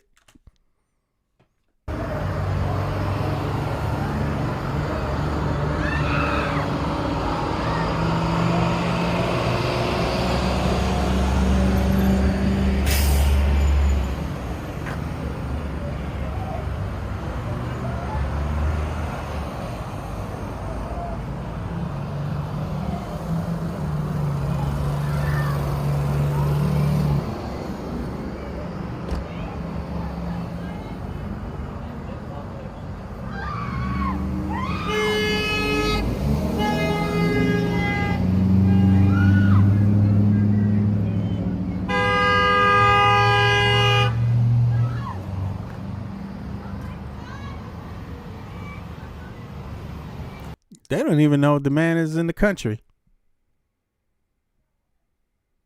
And it's because of the law. The law that Republicans could do something about while they have the majority. While they have the majority in the Congress, the majority in the Senate, the majority in the White House, which only takes one person, and the majority in the Supreme Court. But they don't want to do nothing about that. And see, the thing is that being fleeing poverty, fleeing death. You don't know why the person crossed the border. But the reality is that no, that's not an actual crime. That's not a crime. It's not. Now, if they can deport him. Of course they can. But that's not a criminal offense, to be honest with you. And why don't you work on that? Republicans, why don't you work on that? Since you got the majority, right? Why don't you do something about that? But what she was doing is not related to any crime. So just so you know, again, in Florida, right? And I'm about to be out. I will be back. In Florida, to register a vehicle in Florida, you need a valid vehicle identification number. That's a VIN. That's what's on the car already. That's a mechanical part. That's a part that the manufacturer puts there. Proof of insurance. All you got to do is go in and get insurance. You don't need these other things. A Florida address. Boom. Payment of registration fees. So all you have to do is say, here's my address. Nobody, who? Is that an issue? You can give anybody address if that's where you happen to be at the time. Right? You do not need. And so there's some people who probably think I'm making this up. I don't know why, because I don't make shit up. But a social security, you do not need a social security number. You do not need a U.S. citizenship. You do not need a green card. You do not need a visa to register and own a car in the United motherfucking States of America. The Republicans are the majority in the House, the Senate, White House, and Supreme Court. Why don't you Republicans want your tax dollars to do fucking something about that? Why? Tell me why. What's the reasoning? Is it because you just like this better? Basically, yeah. So, on that note, I'm going to be out. I will catch up with you all in a little bit. I appreciate everybody for coming out as usual. Bits. Appreciate the gifts too. Look, calling it a crime doesn't make it a crime, jackass. Okay, Scooth. Fucking make it a crime, you dumbass. Okay? Like, goddamn, how many times do you have to hear it? You don't have to own a car. This woman is not part of a crime. Okay? She's not part of a crime. She's not part of a crime. She can drive. It's not illegal for her to drive a car that is registered to someone else that doesn't have a visa, that doesn't have a green card, because this car has nothing to do with a crime. Because anyone, again, period, you do not need to have to register and insure a car and register, own, and insure a car in Florida. You do not need a social security number. You do not need a U.S. citizenship. You do not need a green card. You do not need a visa. So, again, where are the investigators here? Why didn't they understand that when they come up with this mechanism of, we just going to stop motherfucking car? You registered the car. Here. Must be somebody here. You don't even know if he's here. Where is he? Where is he at? He doesn't need a green card to buy the fuck. He might be in fucking Mexico for all you know. I mean, straight up. This is really what it is. I mean, what the fuck? You could change that law if you wanted them to, if you voted for people that fucking did it. Okay? But your representatives that you voted for didn't make this illegal. Why they have the majority of the Congress, while they have the majority of the Senate, while they have the White House, while they have the majority of the Supreme Court. Your goddamn representatives did not fucking do it. It's your motherfucking fault, and you still ain't do shit about it. But look what you did to the citizen who's not breaking the law. You done dragged her ass all over a fucking car, and she knows the law to you. What the fuck are you stopping me for? What infraction? If you did not commit an infraction, why the fuck do you have to give any goddamn thing? You have to tell them what the fucking infraction is. Anyway, you like your Fourth Amendment rights? You like your Fourth Amendment rights thrown in the garbage in the United States of America? Okay, well that's you, motherfucker. You better stay the hell away from me because I definitely don't. So, yeah, on that note, I'll be back. I catch up with y'all 4 or 5 hours from now. We going to be back at it again. Bits, appreciate you. Word up. Eric, appreciate you. Tia, appreciate you. Everybody else, yo, Slava Ukraine also. Let's put this madness to a rest. All right? Let's protect the Native Americans also in our country. God damn, yo. Babies looking for food, starvation, the recipe, people subdued. When the people you trust got it in for you. Deceit is the word of the day in every clue. Don't let it go. It's from the days of old. Time is up, but some still do not know. Can I make up my mind? Is it worth the dime? Do I have to take a minute just to make it mine? Life's never fair, but don't listen to the TV. Go out and take a listen to the streets with the people in the slums and the homeless bums with degrees and degrees sitting under a tree. It's not easy in the world for the poor man, the one that brought you to reality. See, they don't want you to know about the black sheep. Even 7 roads to the 12 families all around the globe with an ancient code. Is it really asking a lot to say a death old? Cause we sitting on the earth looking back at extinct, and I'm standing on some ground that's about to sink. I ain't scared for a minute, I ain't about to blink, but I documented for the world what I see and think. Feel we on the call and up and we on the break. All Congress gonna do is waste paper and ink. Vote or die. You voted and you'll die. You can have it both ways, can't say it's a lie. You can march all you want, but they playing you wrong. They only understand war, it's the same old song. They want war, all they really want is a war. Diversionary tactic to make the big score. Them diamonds in the morning, you know they want more, but they wanna keep you low, so they manifest the war.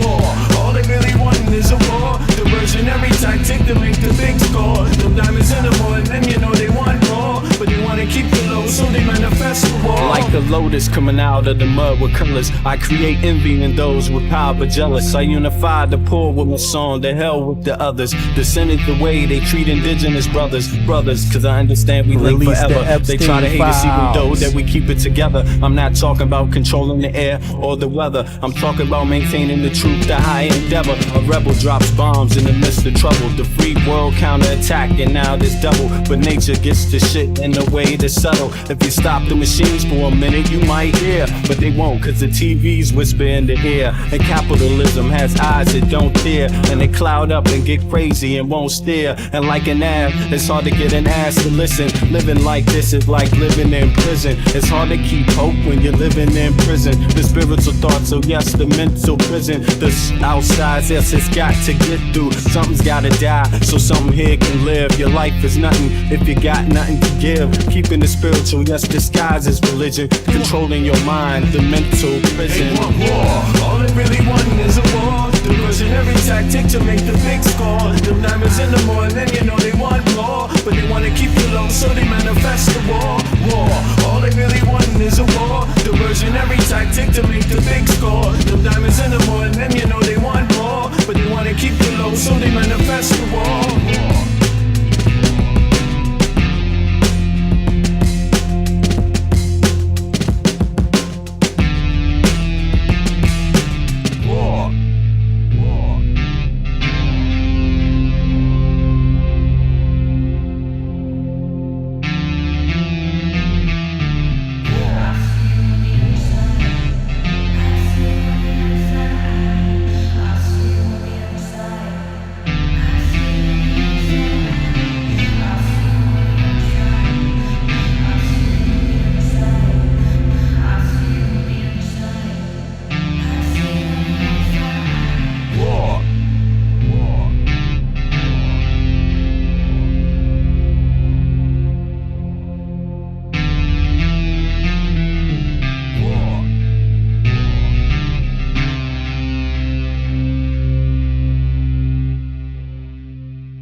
Take heed. Take heed. Take heed. Take heed. Take heed. Take heed. Take heed. Take heed. Take heed. Take heed. Take heed. I traveled the globe just to gain perspective. The theory of relativity applied. Of course, it took a while to decide how I should proceed, but even my life is truly based upon need. So I move forward with more deliberate speed. Smash corny motherfuckers that stuck on